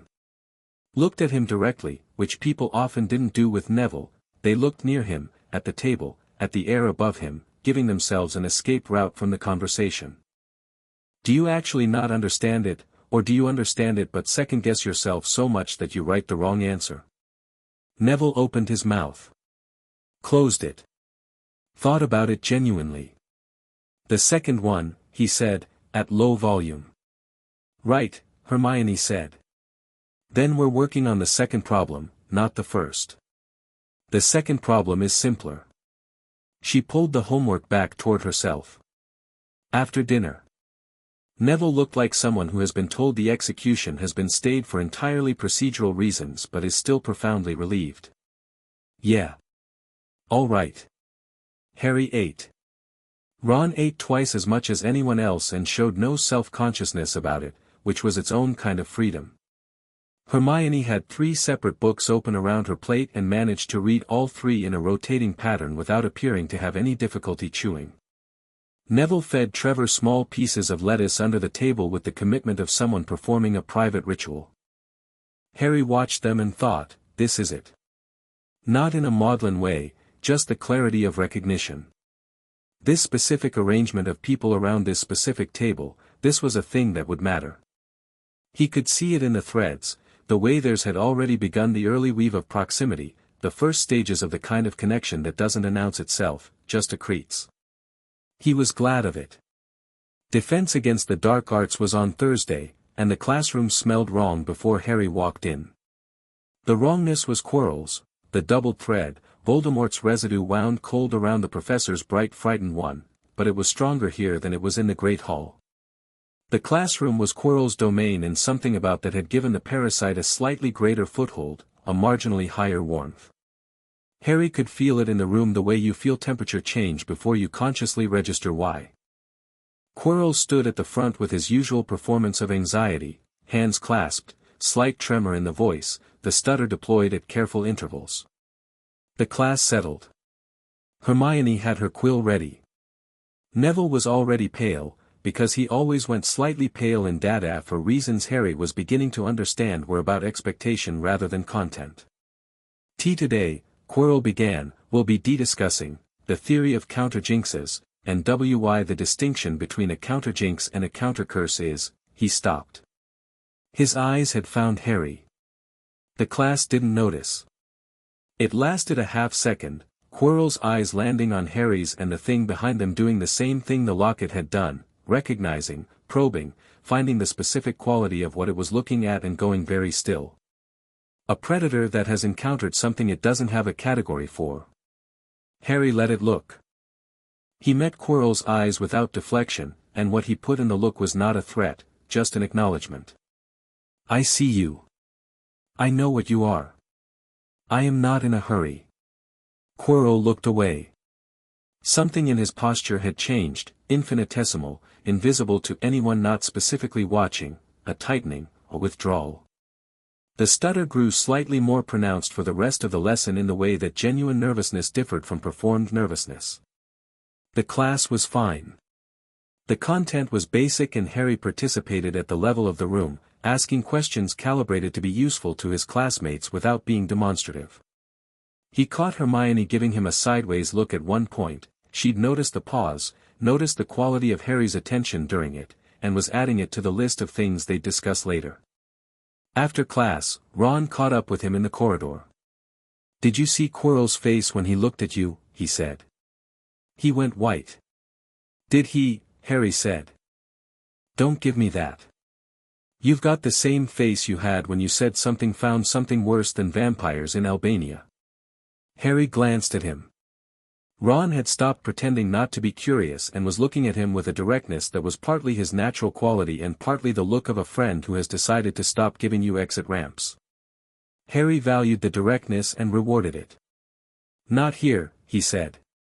Common room, later. You, me, Hermione. Ron looked satisfied by this in the way that people are satisfied when a guess is confirmed. Neville too. Harry thought about Neville's life thread, the way the pressure around it worked, what it would mean to let him into something real and true and dangerous and important. He thought about what it was like to be invisible for 9 years and what it felt like when someone decided to see you. Yes, he said. Neville too.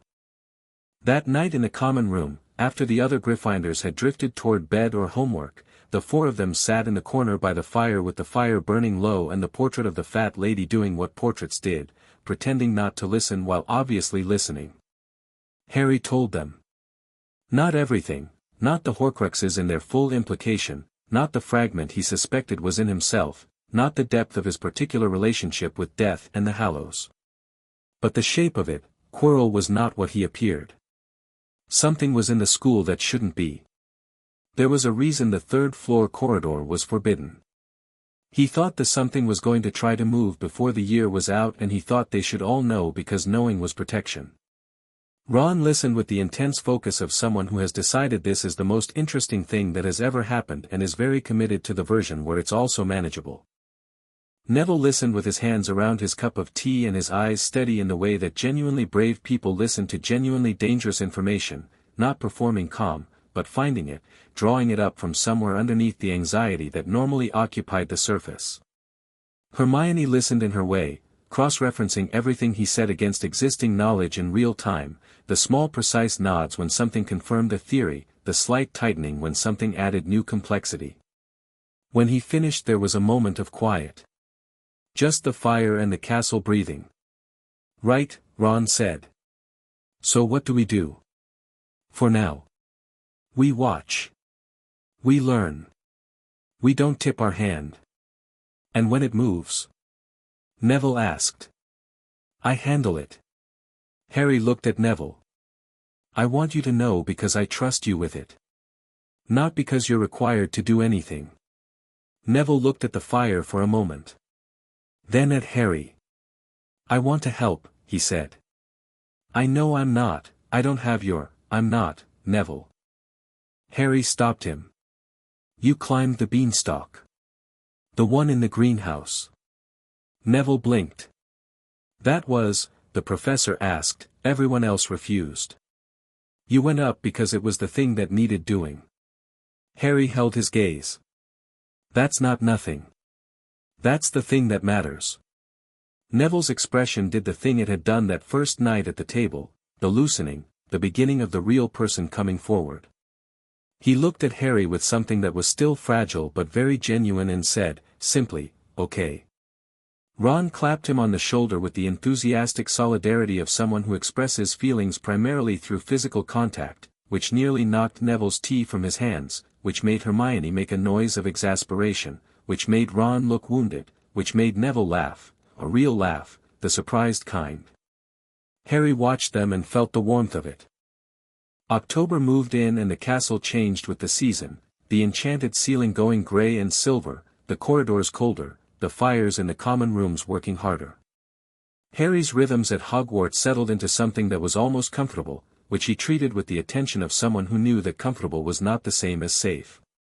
He was learning the school. Not just the layout, though he memorized that too, quickly and completely, aided by a marauder's map-shaped blank in the castle's geography that suggested someone had made exactly this kind of study before him, but the personality of it. The stairs that changed because they were bored. The portraits who had opinions about routes.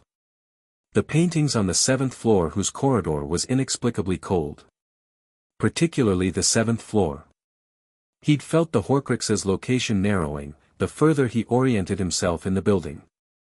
It was here, the 7th floor corridor, something behind the wall where the tapestry of trolls trying to learn ballet hung in perpetual ridiculous dignity.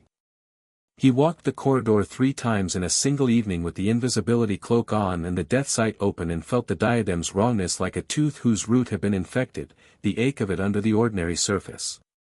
The room of requirement opened for him on the 3rd pass, the door appearing in the wall with the silent invitation of something that had been designed to respond to need, and Harry needed to see what was in it the way he needed few things, with the specific clarity of someone who has defined the problem and wants the evidence. Inside was centuries of accumulated lost things, towers of objects that had been hidden here by students and teachers and wandering spirits over 1,000 years, everything from broken instruments to burned textbooks to a cracked vanishing cabinet that sang with wrongness in a different register to the diadem. Harry moved through it carefully, leaving things undisturbed, reading the room with the death sight and tracking the Horcrux's signal. He found the diadem on a shelf behind a bust of some ancient warlock, unremarkable except that everything around it had developed a tendency to deteriorate, stone and wood and metal subtly eaten at the edges by decades of proximity to something dark. The diadem itself was beautiful, he could see, under the wrongness of the soul fragment, the original artifact, Rowena Ravenclaw's craft in every line of it, with beyond measure worked into the metal in a way that was almost architectural. The fragment inside knew he was there. It woke the way the locket had woken, the cold furious recognition, the probe for weakness, the attempt to find a purchase point in him and finding none. Not yet, Harry said to it. Not a threat. Just a schedule. I know where you are now. I'll come back. He left the room and stood in the corridor for a moment, the cold of it real against his face. The diadem could wait, it was inert, it posed no immediate danger, and destroying it in the school required more care than destroying it in a cave. He needed the diary dealt with first. The diary was the active weapon. He'd been watching Draco Malfoy with the peripheral attention of someone who doesn't want to be seen watching. The boy moved through the school with practiced authority, the Slytherin social architecture giving him the infrastructure for a status he'd grown up treating as natural. But Harry had caught him, twice, with an expression that only appeared when he thought no one was looking, something that was not the composed superiority of the public Malfoy, but something younger and less certain, the face of a boy who was beginning to suspect that the world had been explained to him in terms that might not be entirely reliable. He was holding the diary. Harry could feel it, the wrongness of the soul fragment moving through the school when Draco moved, the specific cold signature of Tom Riddle's version of a Horcrux, more polished and more dangerous than the others because it was designed to interact with a person, to find and fill a need. He felt the wrongness aimed, periodically, at various students, the diary's intelligence testing the room, looking for someone lonely enough to open it. In November, he felt it aim at Ginny Weasley. He knew Ginny from the Great Hall, small, red-haired, one of the few first-year Gryffindors who had arrived at Hogwarts already furious with it in an interesting way, as if she'd been planning this confrontation with the world for years and was disappointed it wasn't immediately matching her expectations. She was Ron's sister and she had the Weasley life thread in its familial texture, but her individual thread was its own thing, bright, fast, direct, the thread of someone who was going to be formidable once she cleared the current decade. The diary noticed her. Harry noticed the diary noticing. He was in the library when he felt the focus of it shift her direction, and he put his book down and thought, very clearly, not her. He found Draco Malfoy in the corridor outside the Charms classroom the next morning and fell into step beside him. Draco looked at him sideways. Potter. Malfoy. Harry kept his voice easy. That journal you've been carrying. Draco's step didn't falter but something in his posture adjusted. I don't know what you, the old diary. Black cover. Tom Riddle's name on the inside, although he used other names too. Harry kept his voice low and pleasant and entirely without edge. You've had it since before school. Your father gave it to you. A pause. My father gives me a lot of things. I know. This one's different. Harry looked at him. Not threateningly, just directly, the way that the ring made him direct, the way that knowing what you knew made pretense unnecessary. It's not a diary, Draco. It's a trap. It's going to find the most vulnerable person near you and it's going to eat them. Draco stopped walking. They were in a corridor alcove now, between a suit of armor and a window overlooking the courtyard. His gray eyes were doing the calculation Harry had watched them do before, the rapid socio-political math of his education, what does this mean, who benefits, what's the play? But underneath that, and Harry could see it clearly, there was something else. Something that was simply a boy who had been given something dangerous and was only now being told what it was. You can't know that, Draco said. I can. Harry held his gaze. Give it to me. Why would I? Because the person it's going to target next is your housemate's sister, Harry said. Ginny Weasley. She's 11 and she's lonely in the way that 11-year-olds are lonely when they've spent 6 years watching their brothers leave for somewhere remarkable and then finally get there and find it smaller than they'd imagined. The diary will find that. It's very good at finding that. He paused. Give it to me and nothing happens to her and your father never knows you made the call. The courtyard outside was gray and cold. Students moved across it in their dark robes, breath misting. Draco reached into his bag without another word and took out the diary and held it between them. Harry took it and felt the fragment inside it slam against the covers with a cold rage that was almost impressive, Riddle's particular fury, the fury of the brilliant and terrible, trapped and denied. What is it, actually? Draco asked. His voice had lost the performance of it. He was asking genuinely. Something dark that was made to last, Harry said. And won't. He put the diary in his own bag. Draco watched him do it with an expression that Harry had never seen on his face before, something that was stripped of the usual architecture. Just a 12-year-old boy who had been carrying something terrible without knowing it and was now, unexpectedly, not carrying it. Potter, Draco said, as Harry turned to go. Harry looked back. If you tell anyone my father, I won't. Harry held his gaze. You made the right call. That's the part that matters. He walked away down the corridor, the diary's rage cold in his bag, and felt the Horcrux's frantic awareness probing at him through the cover, looking and looking for the fear that wasn't there. He walked back to Gryffindor Tower and sat on his bed and took it out and looked at it. Hello, Tom, he said. The diary trembled. I know you can hear me, Harry said. You know what I am. You felt it when I took you. He turned it over in his hands. The leather was ordinary. The wrongness was entirely interior. I want you to understand something before I finish this. Not for your sake, because you're a fragment and fragments don't need understanding, they need resolution. He set the Elder Wand against the cover. But I think the original person, whoever Tom Riddle was before he decided to be afraid of everything, might have deserved to know. Someone should have seen him. The diary went still. Nobody did, Harry said. I know. That's the tragedy of it. He let that sit for a moment, genuinely meant. And then he made himself into something that couldn't be seen. He unraveled it the way he'd unraveled the locket, the specific intentional unmaking, the finding of the tether and the dissolution of it. The diary screamed, or did the silent version of screaming that soul fragments did, and then it was just a book. Just leather and paper and old ink. Harry sat with it in his hands for a moment.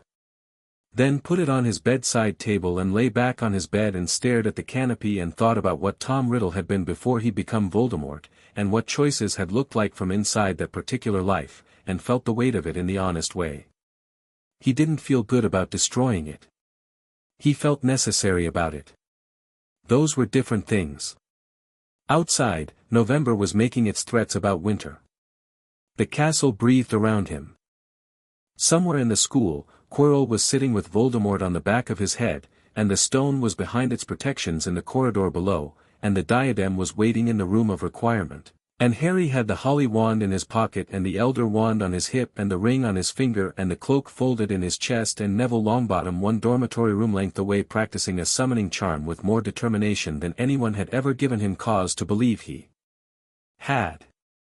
He thought, this is what it feels like to be in the right place.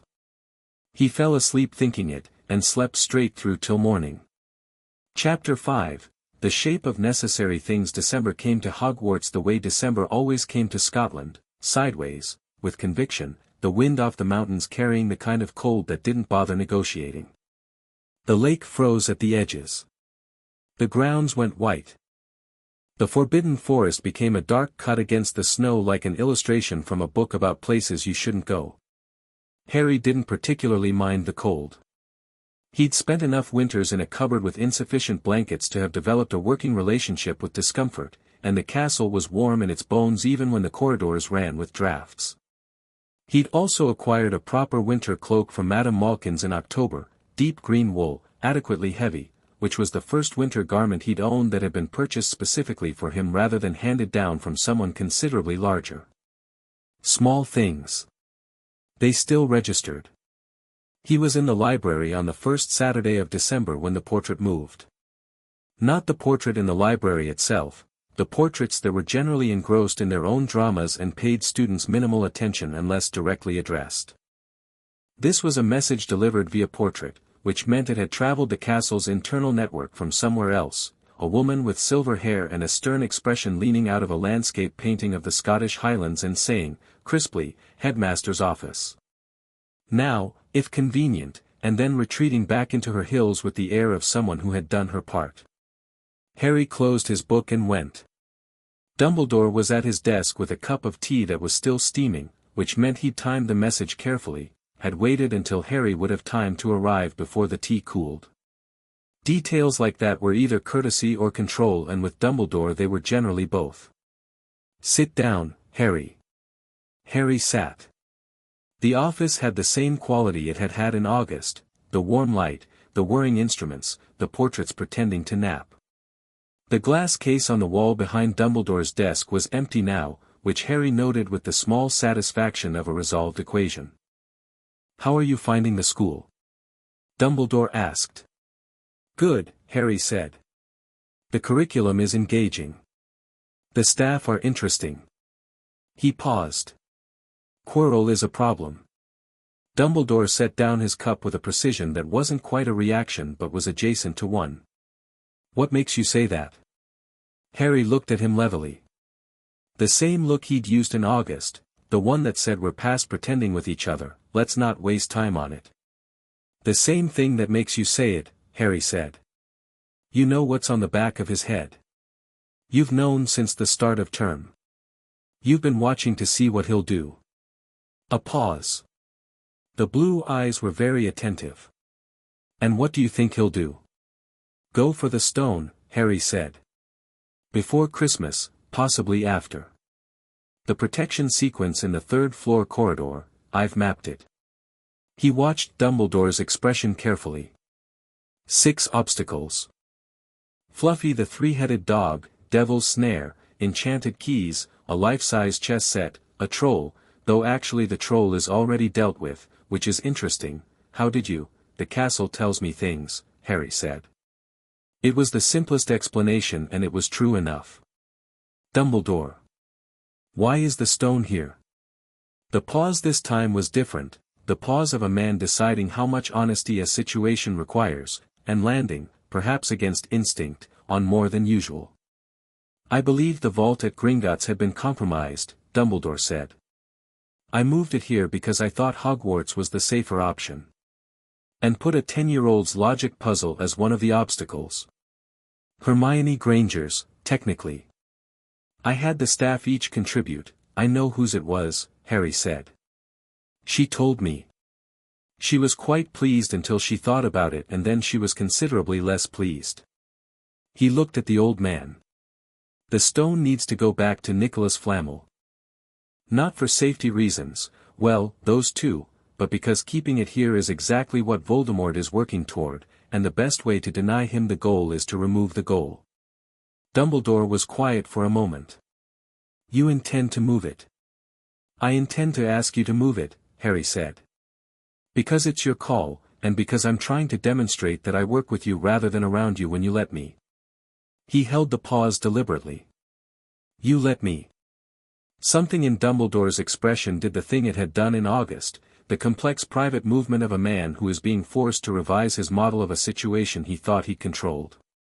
It wasn't unpleasant on him. He wore revision better than most powerful people, which was probably why he'd survived as long as he had. "What are you proposing?"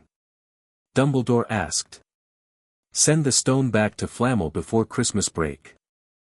Let Quirrell and whatever's riding him believe it's still here over the holiday period, give them enough through the portraits and through strategically imperfect concealment to keep them interested and in place. When they move, I'll be there." "You intend to confront Voldemort?" "I intend to finish what my mother started," Harry said, "in a way that doesn't require me to die and come back."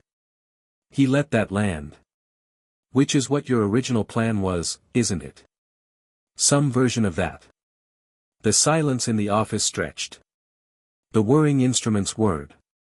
A portrait that had been performing sleep exhaled slightly too naturally. "You know about the prophecy," Dumbledore said. Not a question. I know enough.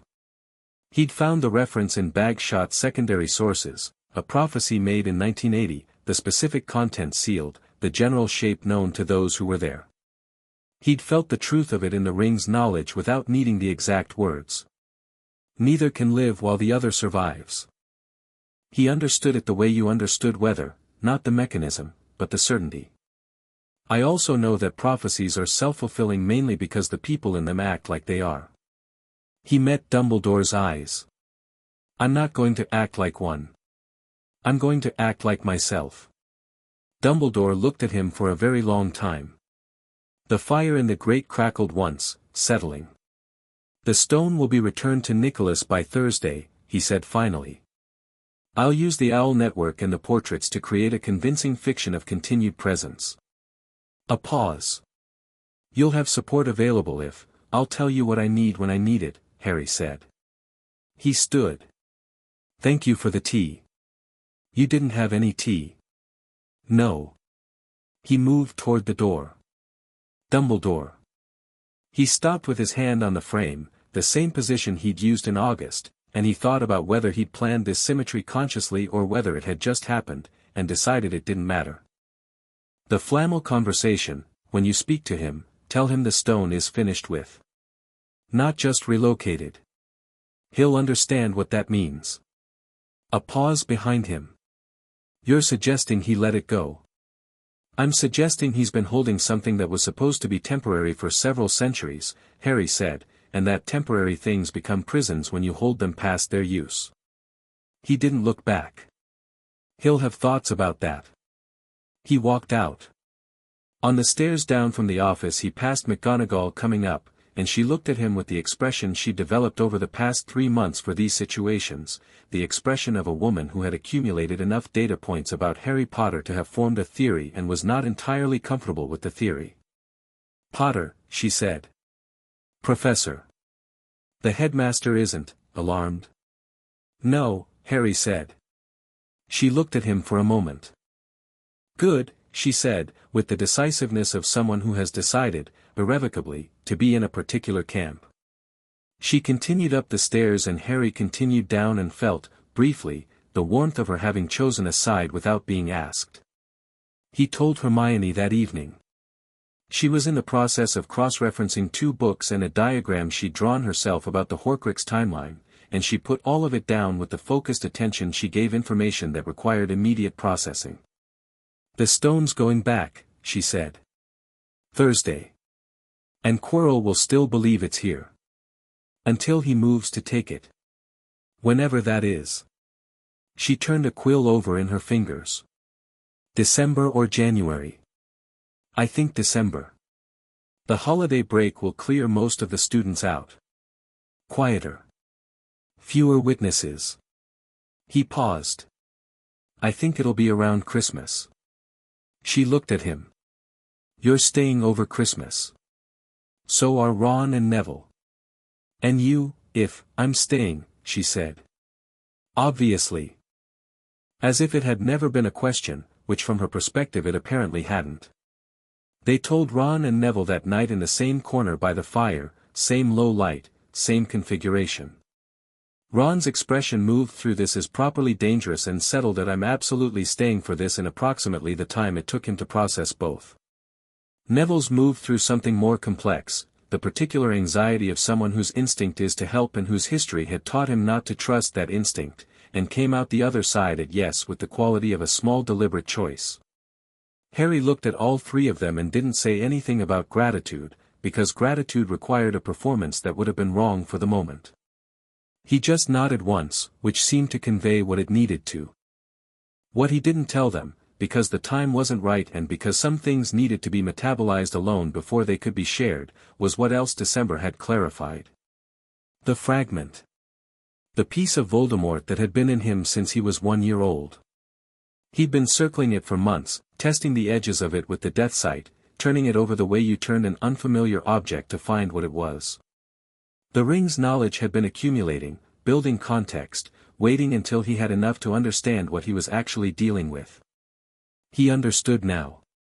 The fragment was tied to his life thread in a way that was specific and terrible, and also, if you looked at it from exactly the right angle, almost elegant, not by design, but by the accidental perfection of catastrophe. When Voldemort's curse had hit the protection his mother's death had created, the rebound had done two things: it had destroyed Voldemort's body, and it had sent a fragment of his splintered soul looking for the nearest available anchor.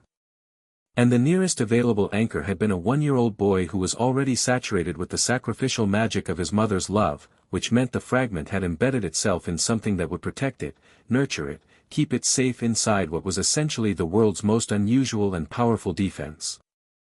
Voldemort had made a Horcrux by accident, in the most ironic way possible, inside the protection that had destroyed him. Harry had spent a week after working this out simply sitting with it. Not distressed, the fragment was inert, had always been inert, whatever people who sensed it noticed as the quality of his eyes or his presence was the Hallows effect on it, not the fragment itself. It posed no active threat to him. But it was there, and it needed dealing with, and the dealing with it was the part that required care. The standard method for destroying a Horcrux, basilisk venom, fiend fire, a few other methods he'd found in the dark theory texts, required destroying the container. The container being him was an obvious problem. He'd worked out a different approach. Not a counter to destruction but a counter to the binding. The fragment was bound to his life thread by the accident of his mother's sacrifice. Love, specifically, was the adhesive, which had the specific irony of Tom Riddle's most spectacular misunderstanding turned against him in its own permanent way. To unbind it required something that could apply to a soul thread directly and separate what didn't belong without destroying what did. He was the master of death. He stood at the point where living and dying met. He could see soul threads with the death sight not as metaphor but as something real, something with texture and location. He thought he could just remove it. The way he'd removed the others. The specific angle of intention, the dissolution of a tether. The difference being that the tether was in him rather than in a locket or a diary, and would require a degree of precision that he hadn't been asked for yet. He'd need to be still. He'd need to go deep enough into the death sight that the boundary between the living and the dying wasn't a wall but a threshold, which was a state he'd been to briefly, the night of the ring's activation, when the vast quiet thing had spoken, he'd been at that threshold. He'd need to go back. He would. After Quirrell. After Christmas. He filed it under necessary and soon and left it there. The last week before the holiday break was the week Hogwarts exhaled. The frantic energy of term, lessons and essays and the social weather of 400 young people crammed into a castle, drained slowly as students packed trunks and owls carried letters home and the corridors filled with the particular noise of people who were going somewhere. Harry watched it with the curious observation of someone to whom going home for Christmas had never been a category of experience, and found it neither sad nor enviable, just interesting. People oriented toward places. He was beginning to orient toward here, which was different. On the last night before most of the school left, he went up to the 7th floor corridor. The room of requirement opened for him as it always did, the door appearing in the wall with the simple compliance of something designed for need, and he walked through the towers of hidden things to the shelf where the diadem sat. It was time. He hadn't wanted to do it in the school earlier because fiendfire was out of the question in an occupied building, and the methods he was using instead, the direct unmaking via the death sight, were deeply personal processes, not a spectacle he wanted witnesses to. But the school was nearly empty now and the room was its own contained world and the diadem needed to go. He sat cross-legged on the floor in front of the shelf and looked at the diadem with the death sight open all the way. The fragment inside it had been here a long time. Decades of dormancy in an empty room had not calmed it. Soul fragments, he'd learned, did not become less frantic with time, they became more concentrated in their wrongness, like a wound that had been covered rather than cleaned. This one blazed with the specific fury of something that had been brilliant and deliberate in life, Riddle's 7th piece, made in the full arrogance of his power, the piece that was supposed to be the final proof of his permanence. "Hello again," Harry said. The diadem's fragment recognized him the way all of them did now. The cold furious attention, the probe for weakness, the finding of nothing. 3 times now. You'd think they'd stop trying. He didn't rush it. He settled into the death sight the way you settled into cold water, complete, total, letting the initial shock pass until you were simply in it. The room around him became the room and also more than the room, the full architecture of the space visible, every object with its own small thread, the centuries of accumulated hidden things each carrying their own tiny weight of human experience. Someone had hidden their grandmother's ring here in 1847. Someone had left a copy of a banned book in 1923. The room held everything that people had needed to hide, which made it an archive of human fear and hope in roughly equal measure. The diadem's thread was the loudest thing in the room. He found the binding, the anchor of the soul fragment to the metal, Riddle's particular method, pride threaded through the construction the way pride threaded through everything he'd made, the belief that the craft of it would last forever. Nothing lasts forever, Harry thought, without particular satisfaction. Just as a fact. He unmade it. It took longer than the others. The diadem's fragment had been here longest of the three he destroyed personally, the locket in its cave, the diary in his dormitory, and now this, and the binding had a depth to it that required more work. He pulled at it carefully, the way you remove a hook from something that's grown around it, patient and specific, the elder wand in his hand not casting anything but serving as a focus for the death sight's precision. The fragment came apart. Not with a scream this time. With something that was almost the opposite of a scream, a long, slow exhalation, as if something had been holding its breath for 40 years and finally stopped.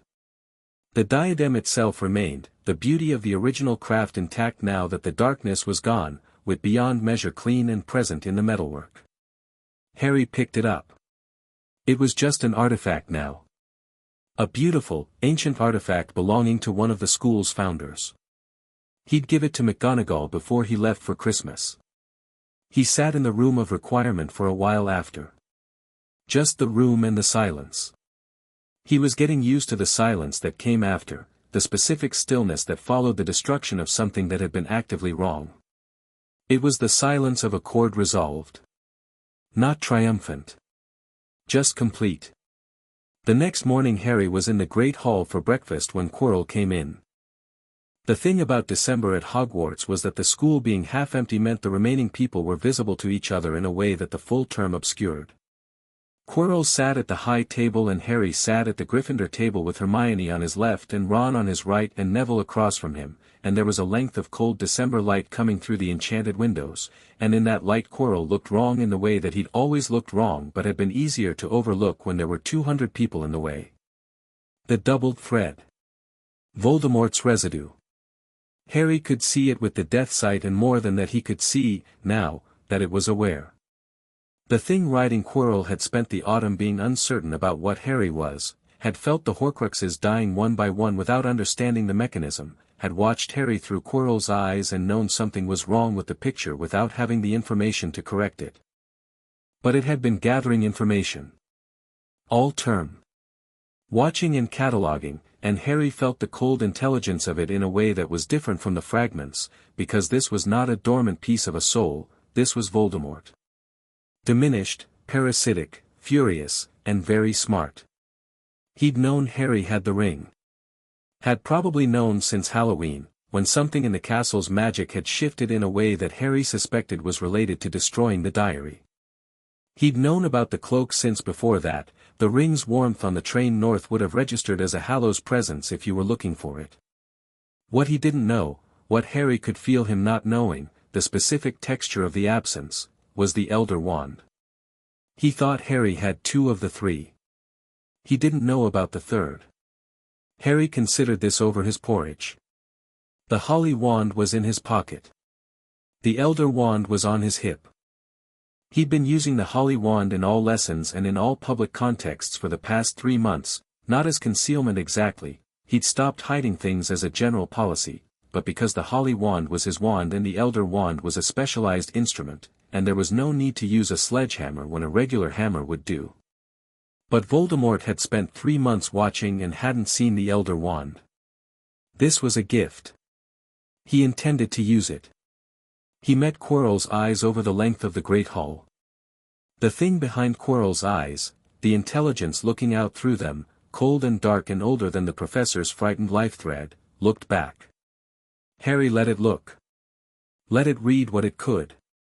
His face was exactly as calm as it always was, which conveyed information he was quite comfortable with Voldemort having. I am not afraid of you. What it couldn't convey, because there was no external signal, was the other information, I am ready whenever you are. Quirrell looked away first. Ron was talking about chess. Christmas at the Burrow, apparently, involved a Weasley family chess tournament of considerable competitive violence, and Ron was the reigning champion for 3 years running, and he was explaining the particular genius of his approach to the game with the enthusiasm of someone who has found their area of undeniable expertise and will deploy it at every opportunity. Harry listened and played the game of what it meant to be 10 and in a castle at Christmas with 3 people who had chosen to stay and something that had tried to kill him once already living in the school. He thought, the world has a lot of texture. He thought, I'm glad to be in it. Christmas Eve in Hogwarts was a different thing from any Christmas Eve Harry had known, which wasn't setting a high bar but still counted. The castle decorated in the specific way that old magic decorated things, not with tinsel and baubles exactly but with lights that came from inside the stone walls and greenery that grew where you needed it and a smell of something warm and spiced that had no identifiable source but that made the corridors feel like the inside of a home. He found Hermione in the library at 8 in the evening, which was exactly where he'd expected to find her, alone at a table with a mountain of books that was either research or comfort reading or both. You should come to the common room, he said, dropping into the chair across from her. Ron's lost to Neville twice in a row at Exploding Snap and is managing his feelings about it. She looked up. Neville beat Ron at Exploding Snap. Twice. He's been practicing, apparently. Since October. Harry leaned back in the chair. He's been very quiet about it. The expression on her face was specific and warm, the expression of someone who has invested something in a person and is watching the return materialize. Right, she said, and closed the book she'd been reading without marking her page, which for Hermione was the equivalent of sprinting. They walked back to Gryffindor Tower through corridors that the castle had dressed for Christmas, and Harry felt it coming before they reached the portrait hole, not fear, not urgency, but the specific alertness of someone whose monitoring system has registered a change. The stone had been gone since Thursday. Dumbledore had moved it back to Flamel. The third-floor corridor was empty of what Quirrell had been working toward. Quirrell didn't know yet. He was going to find out soon, and the quality of how he found out was going to determine when he moved. Harry thought, possibly tonight. Hermione, he said, at the portrait hole. She stopped. Looked at him. She read his expression. She'd gotten very good at reading his expressions over the past 4 months, which was impressive given how little surface he usually provided, and he saw the specific shift in her posture that meant she'd moved from comfortable evening into ready. Tonight, she said. Possibly. I'm going to stay up. Then no. He held her gaze. I need you here. If something goes wrong in a way I don't expect, if it gets loud, if the castle needs people who know what's happening, I need you here with Ron and Neville. He paused. That's not me sidelining you. That's me knowing what I can do alone and what needs more. She looked at him for a long moment. The controlled fury of someone who wants to argue and can't fault the logic. If you're not back by sunrise I'm coming to find you myself, she said. Fair. She went inside.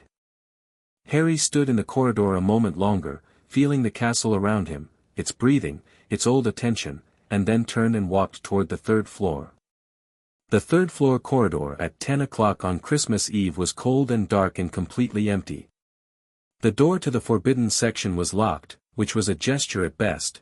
Harry opened it with the Elder Wand and the ease of someone for whom locks had stopped being a meaningful concept around August.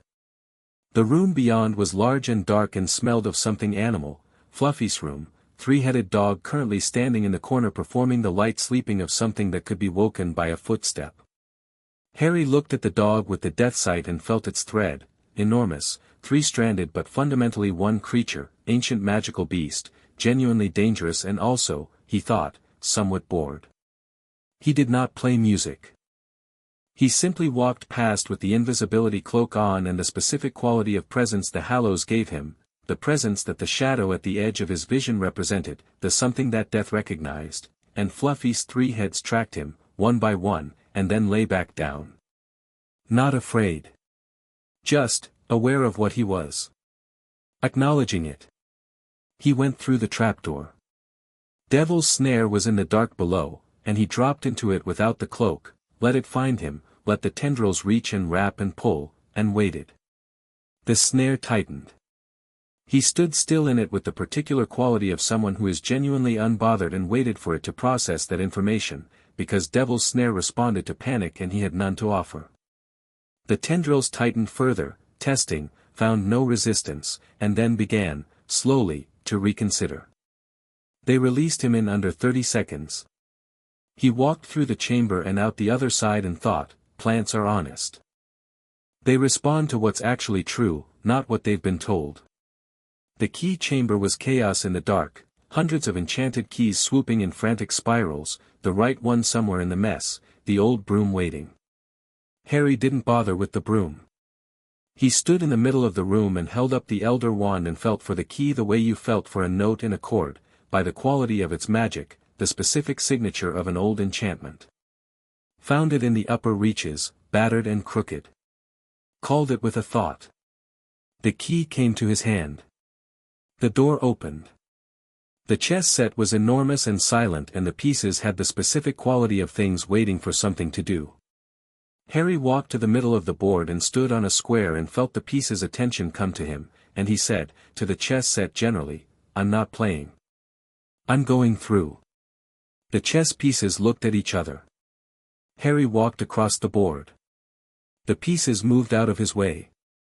The troll was already unconscious. Dumbledore had, as promised, dealt with the fiction of the stone's continued presence, which apparently included an incapacitated troll, and Harry stepped over it without ceremony and through the next door.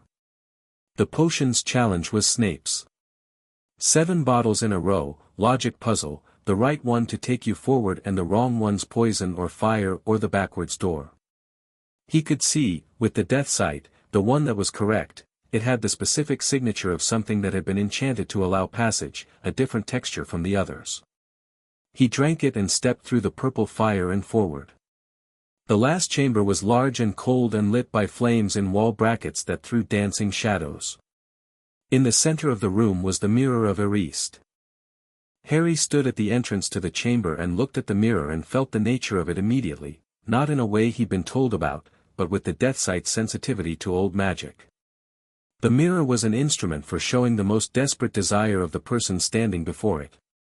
It had been modified, Dumbledore's work, recent, the enchantment sitting on top of the original like a new key cut for an old lock, to present the stone only to someone who wanted to find it but not use it. Which meant the stone was inside the mirror. Not physically. Magically. Hidden in the space between the mirror and its reflection, the place where desire lived. He walked up to it and looked at himself. The mirror showed him nothing he didn't expect. Not a family he'd never had, not the Dursleys transformed, not any of the usual categories of want. What it showed him was simply, this. Himself, standing here. Himself with the ring on his finger and the wand at his hip and the cloak in his pocket and the shadow at his shoulder, and around him a faint light that wasn't quite visible in the real world but which the mirror could see, the light the Peverell Vault's mirror had shown him in August. The mirror's stone detection enchantment evaluated this and reached its conclusion. Something dropped into his pocket from the mirror's nowhere, the philosopher's stone, smooth and warm, the color of blood. He held it and looked at it. It felt wrong and right simultaneously, an extraordinary object that had become the focus of an extraordinary amount of suffering, the thing that had drawn Voldemort back toward the world and would have let him fully return if he'd gotten here first. He put it in his pocket and turned around. Quirrell was in the doorway. He'd come through the corridor after Harry, had gotten through the same obstacles, which told Harry that Voldemort had worked out most of the puzzle months ago. He stood in the doorway in his purple turban and his anxious professor's face and looked at Harry with the doubled thread burning in the death sight, the frightened man and the dark furious remnant that was using him, and both of them, in different ways, were taking in the sight of Harry Potter standing in the chamber with no expression of alarm whatsoever and saying nothing. The silence lasted about 4 seconds. "Give it to me," Quirrell said. The stutter was gone. When Voldemort used the voice, apparently, the performance stopped. "No," Harry said. Quirrell, Voldemort, took a step into the room. His eyes moved over Harry with the calculation that Harry had felt across the Great Hall for 3 months, and Harry let it happen, let the looking happen, because nothing in the calculation was going to produce a useful result. "You're a child," Quirrell said, with the flat certainty of someone who has decided the answer before checking the question. "Yes," Harry agreed. "Give me the stone." "You don't understand what it means." "I understand exactly what it means," Harry said. "It means you'd have a body again. A real one, not a professor's. And then you'd spend the next several years rebuilding your forces and going after anyone who stood in the way of the specific future you've decided is owed to you." He tilted his head. "I'm not going to help you with that." Quirrell reached into his robes. The Elder Wand was in Harry's hand before the motion completed. Not the Holly Wand. Not anymore. The time for calibrating down to the room had passed. Quirrell stopped moving. His eyes went to the wand in Harry's hand and something happened in them, the cold intelligence working fast, working through what it was seeing, arriving at a conclusion that rewrote everything it had believed about this situation. "That's," Quirrell began. "Yes," Harry said. "It is." The full weight of the information landed on Voldemort through Quirrell's face. Harry watched it happen, the Master of Death, standing 12 feet away, in possession of all 3 Hallows. Not a story. Not a legend. A 10-year-old boy in Hogwarts robes with an ancient wand and a calm expression that communicated, without a word, that nothing in this room was going to go the way Voldemort had planned. "All 3, Voldemort said, and the voice had changed, the professor's face still wore it, the professor's mouth still formed the words, but the voice was not Quirrell's anymore. It was older and colder and had the quality of something that had never been quite human even when it was closest to it. "You have all 3. How long?" "Since August," Harry said. A pause. "The Horcruxes." It wasn't a question. "The ones I felt going, yes." "How many?" 3, so far. "The locket, the diary, the diadem." Voldemort was very still in the doorway. The calculating intelligence was working, Harry could see it working, could feel the cold rapid thinking through the doubled thread in the death sight. And underneath it, underneath the rage and the planning and the cold intelligence, something else. Something that was small and old and not the lord or the philosophy or the power, just the residue of a boy who had been afraid of one thing above all others. "You can't kill me," Voldemort said. "While the other Horcruxes exist, the cup in the Lestrange vault," Harry said. "The snake you haven't made yet.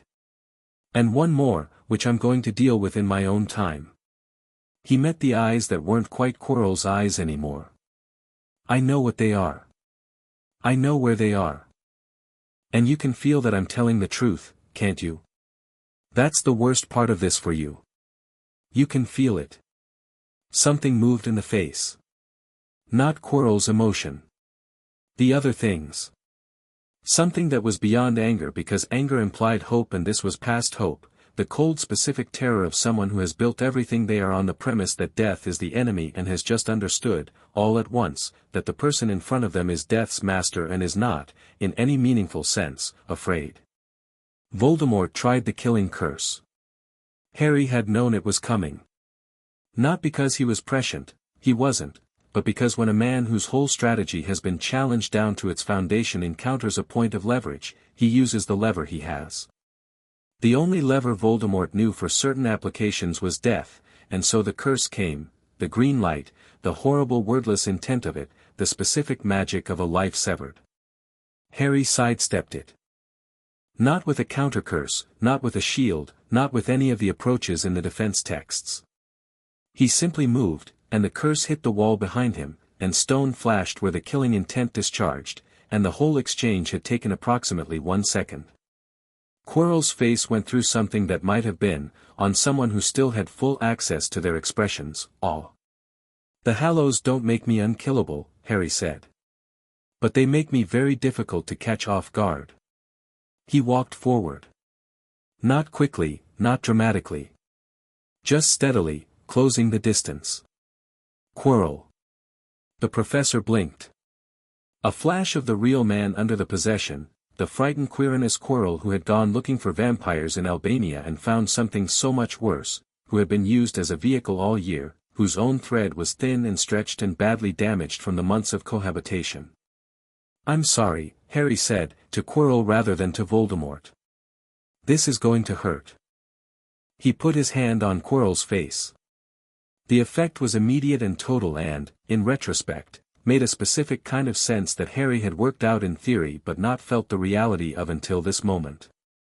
The Master of Death touching a living vessel that contained a piece of Voldemort's soul, the Hallows' connection to death running through Harry's skin and into the contact, the same force that let him unmake soul bindings at range, here in direct contact, working instantly. The touch destroyed the connection. Not Quirrell. Quirrell was a person, with a bright life thread that snapped back when the possessing force released it, fragile but intact. What the touch destroyed was the parasite, the cold remnant of Voldemort that had been clinging to the back of Quirrell's head, feeding on him, directing him. It came apart the way all the fragments came apart, not with violence but with the specific intention of something that wasn't supposed to persist being unmade. Voldemort screamed. Not through Quirrell's mouth, the sound had no physical origin. It was the scream of a soul fragment losing its anchor, the same silent not silent register as the diary, except louder, more complex, because this wasn't a fragment of a Horcrux. This was the main piece. The central remnant of the actual Tom Riddle, the original, the root of everything. It fled. Harry felt it go, out of Quirrell, out of the room, up through the castle and into the cold Scottish night and away, north and east toward the forests where it would find something to cling to. Not destroyed. Not yet. But shattered from its anchor, forcibly ejected, a great deal less substantial than it had been 20 seconds ago. Quirrell collapsed. Harry caught him before he hit the floor and eased him down, and looked at the man's thread, the life in it, thin, damaged, but present, and the dark thread not imminent, contingent, still years away if the right care was taken, and said, quietly, "Stay still." Quirrell was barely conscious. His eyes found Harry's face and he made a sound that was mostly confusion and a little relief, the sound of someone waking from a long nightmare in an unexpected place. "You're all right," Harry said. "You're not possessed anymore. You're going to need medical care, the castle's hospital wing is staffed. Can you understand me?" A slow blink. Something in the eyes that was Quirrell returning to them.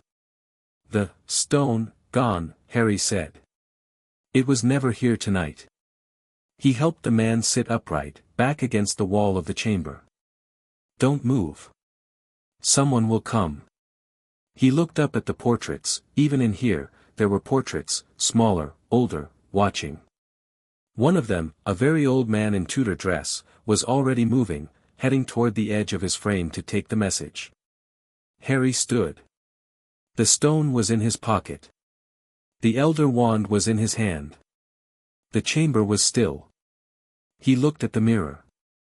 His reflection looked back, and the light around it was clear and bright and the shadow at his shoulder was present and steady. He looked at the mirror for a moment. Then away. He had no use for mirrors. He knew what he was. He walked out of the chamber, through the troll, over the chessboard, through the key room, past the devil's snare, up through the trapdoor. Fluffy lifted one of its heads and watched him pass. He came out into the third-floor corridor and took a breath of the cold night air coming in through a window and felt the specific tiredness that came after things that mattered were finished. Not the bone-deep exhaustion of being spent, more the tiredness of someone who has been holding something carefully for a very long time and has finally been able to set it down.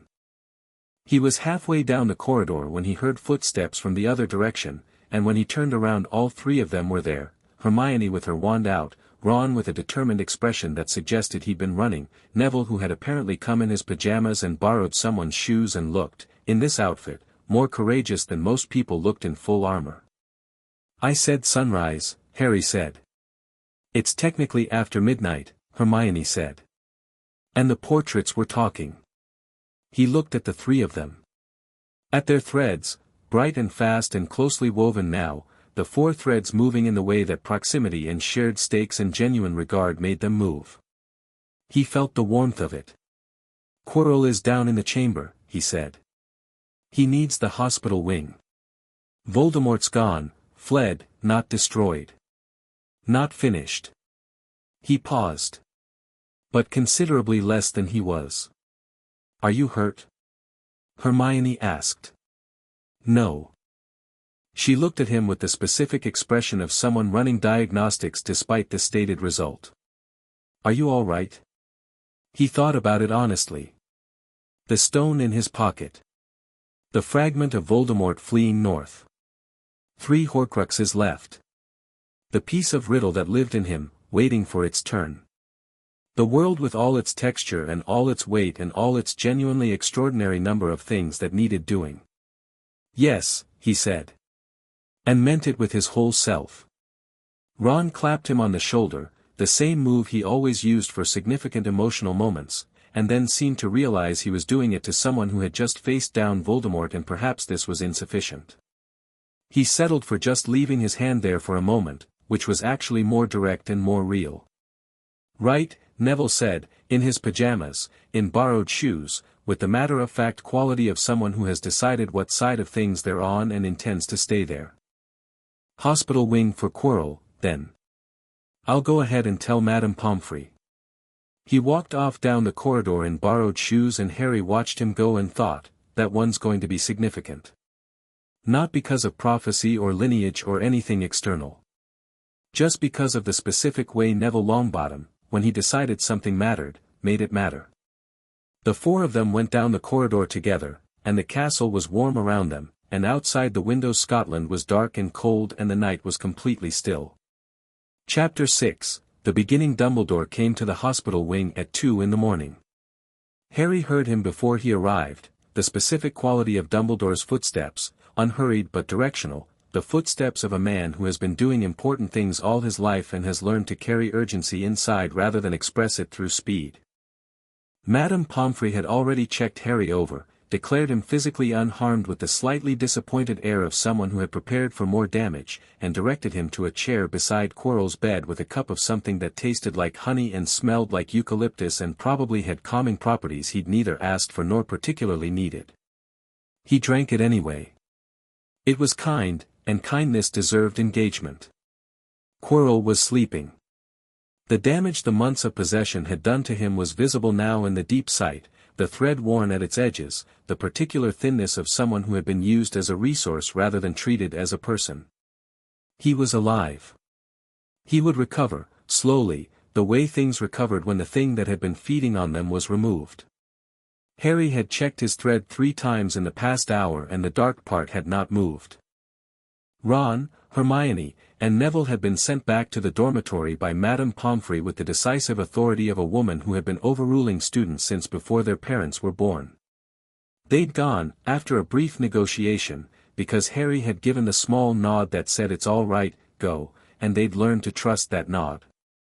Hermione had given him a look over her shoulder that was entirely a promise, full account, tomorrow, every detail, and Neville had straightened in his borrowed shoes and said, "Good job, Harry," with the simple directness of someone who meant exactly what they said and nothing more complicated than that.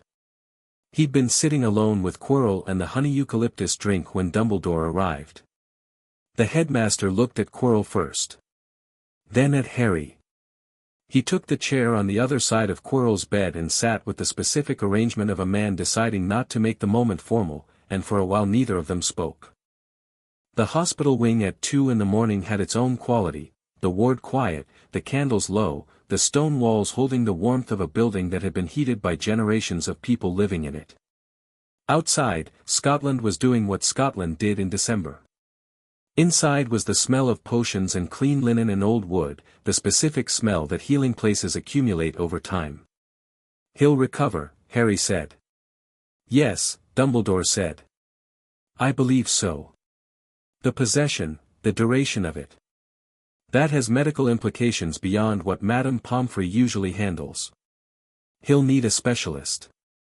There's someone at St. Mungo's, a healer Aurelius who deals specifically with possession trauma. I'll write the referral if that helps. Dumbledore looked at him over his glasses. The blue eyes were very steady. You've researched possession trauma. I research things that seem likely to become relevant. Harry drank the last of the honey drink. I've been watching Quirrell since September. I knew roughly what the recovery would look like. He set the cup down. The trauma of being used against your will is its own thing, separate from the physical. He'll need to talk to someone. Not just a healer. Someone who understands both the magical and the psychological architecture of what happened to him. You have someone in mind? I have a list. I'll give it to you. Dumbledore was quiet for a moment. Not the theatrical quiet of a man building to something, just the genuine quiet of someone processing several things simultaneously. The stone, he said. Harry took it from his pocket and set it on the table between them. The deep red of it caught the candlelight. It goes back to Flamel, Harry said. As we agreed. And when it gets there, I think the conversation you have with him should be honest. He paused. He's been alive for 665 years. He's not afraid of dying. He's afraid of it being meaningless, which is different. Tell him this mattered. Tell him what it was protecting. Let him make an informed choice. Dumbledore picked up the stone with the specific care of someone handling something they have a long history with. He looked at it for a moment in a way that was private and not for Harry to interpret. Then he put it in the pocket of his robes. What happened, in the chamber? Harry told him. Briefly, accurately, without drama, the sequence of events, the obstacles, Quirrell's arrival, the curse, the touch, the flight of the remnant. Dumbledore listened in the way that genuinely experienced people listen to accounts of things they'd feared, with the careful attention of someone determining whether the worst had happened and discovering it was the second worst, which was manageable. He fled north, Harry said. Into the forests. He'll find something to attach to, an animal, probably. He'll be weaker than he's been since the first time he lost a body.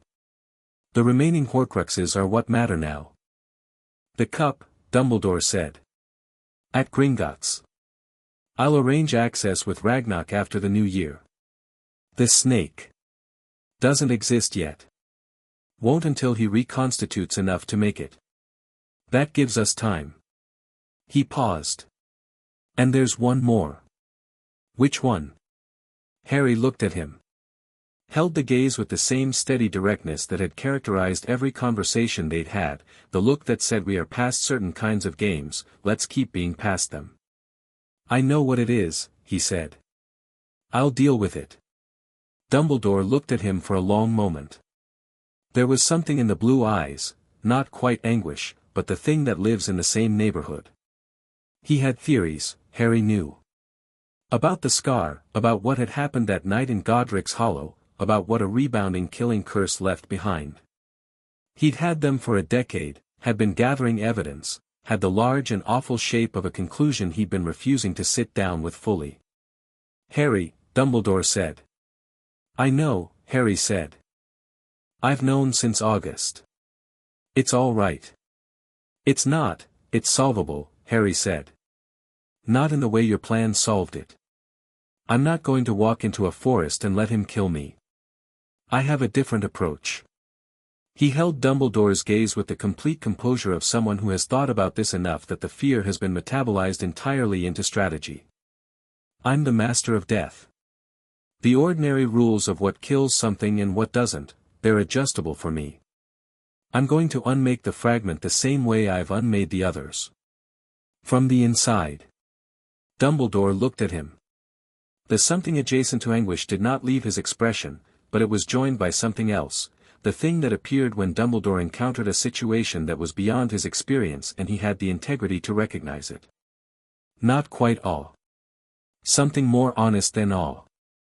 Something that was simply the feeling of a man who has been the most capable person in most rooms for 60 years, finding the exception.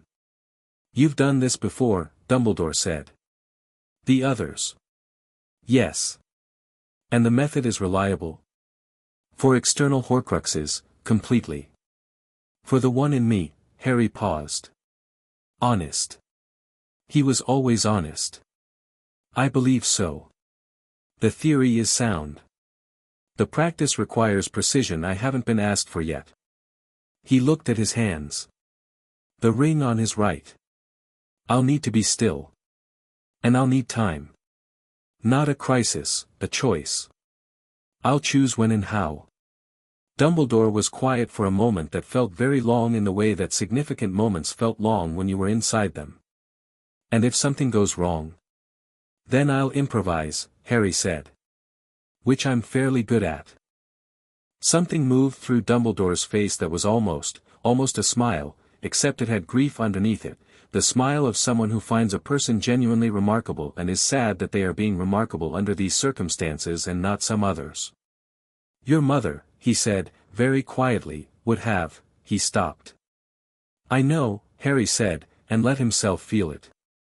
The quick clean grief, the warmth alongside it, the photograph in his pocket of a woman with green eyes and the letter in her handwriting that he'd folded and kept and didn't need to reread because he'd memorized it the first time. "I know she would have." The silence that followed was not empty.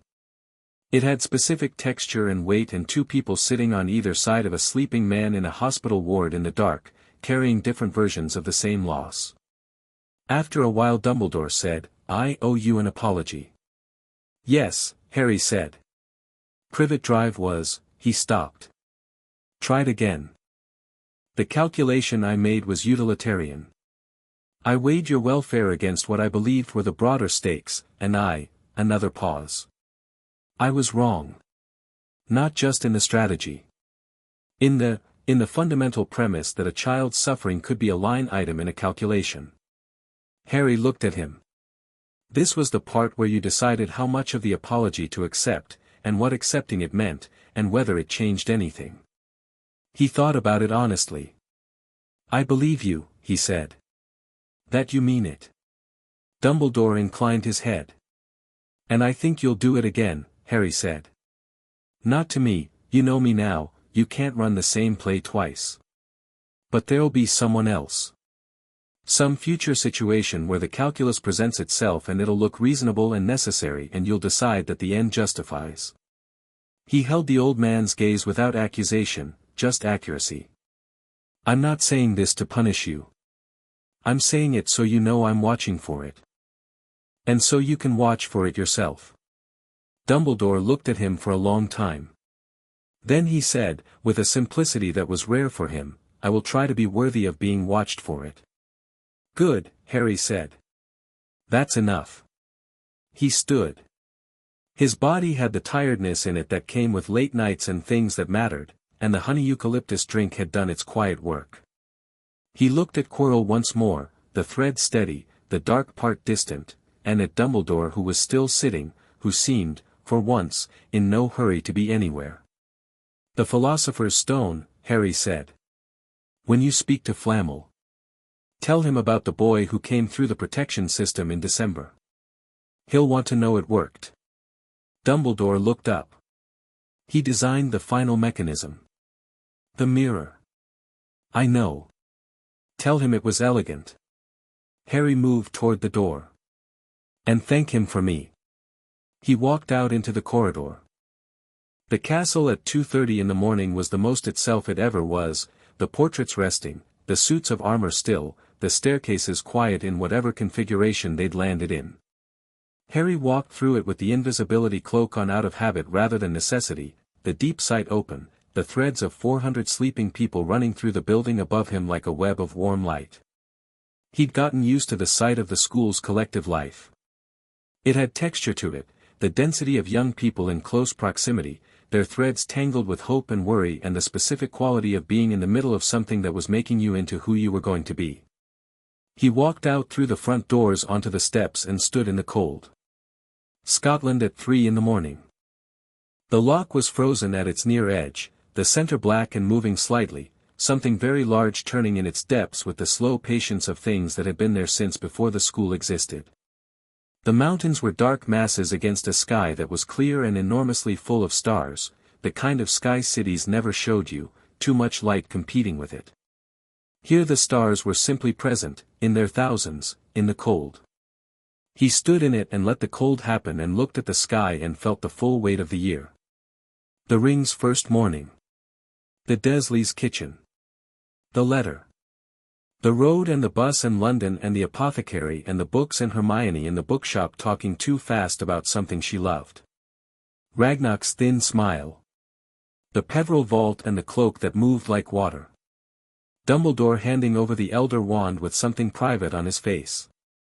Scotland and the school opening its doors before he touched them. Neville and Trevor the escape artist Toad and the Real laugh that had appeared in the Gryffindor common room and returned periodically since. Ron describing his chess strategy with the enthusiasm of a man delivering military intelligence.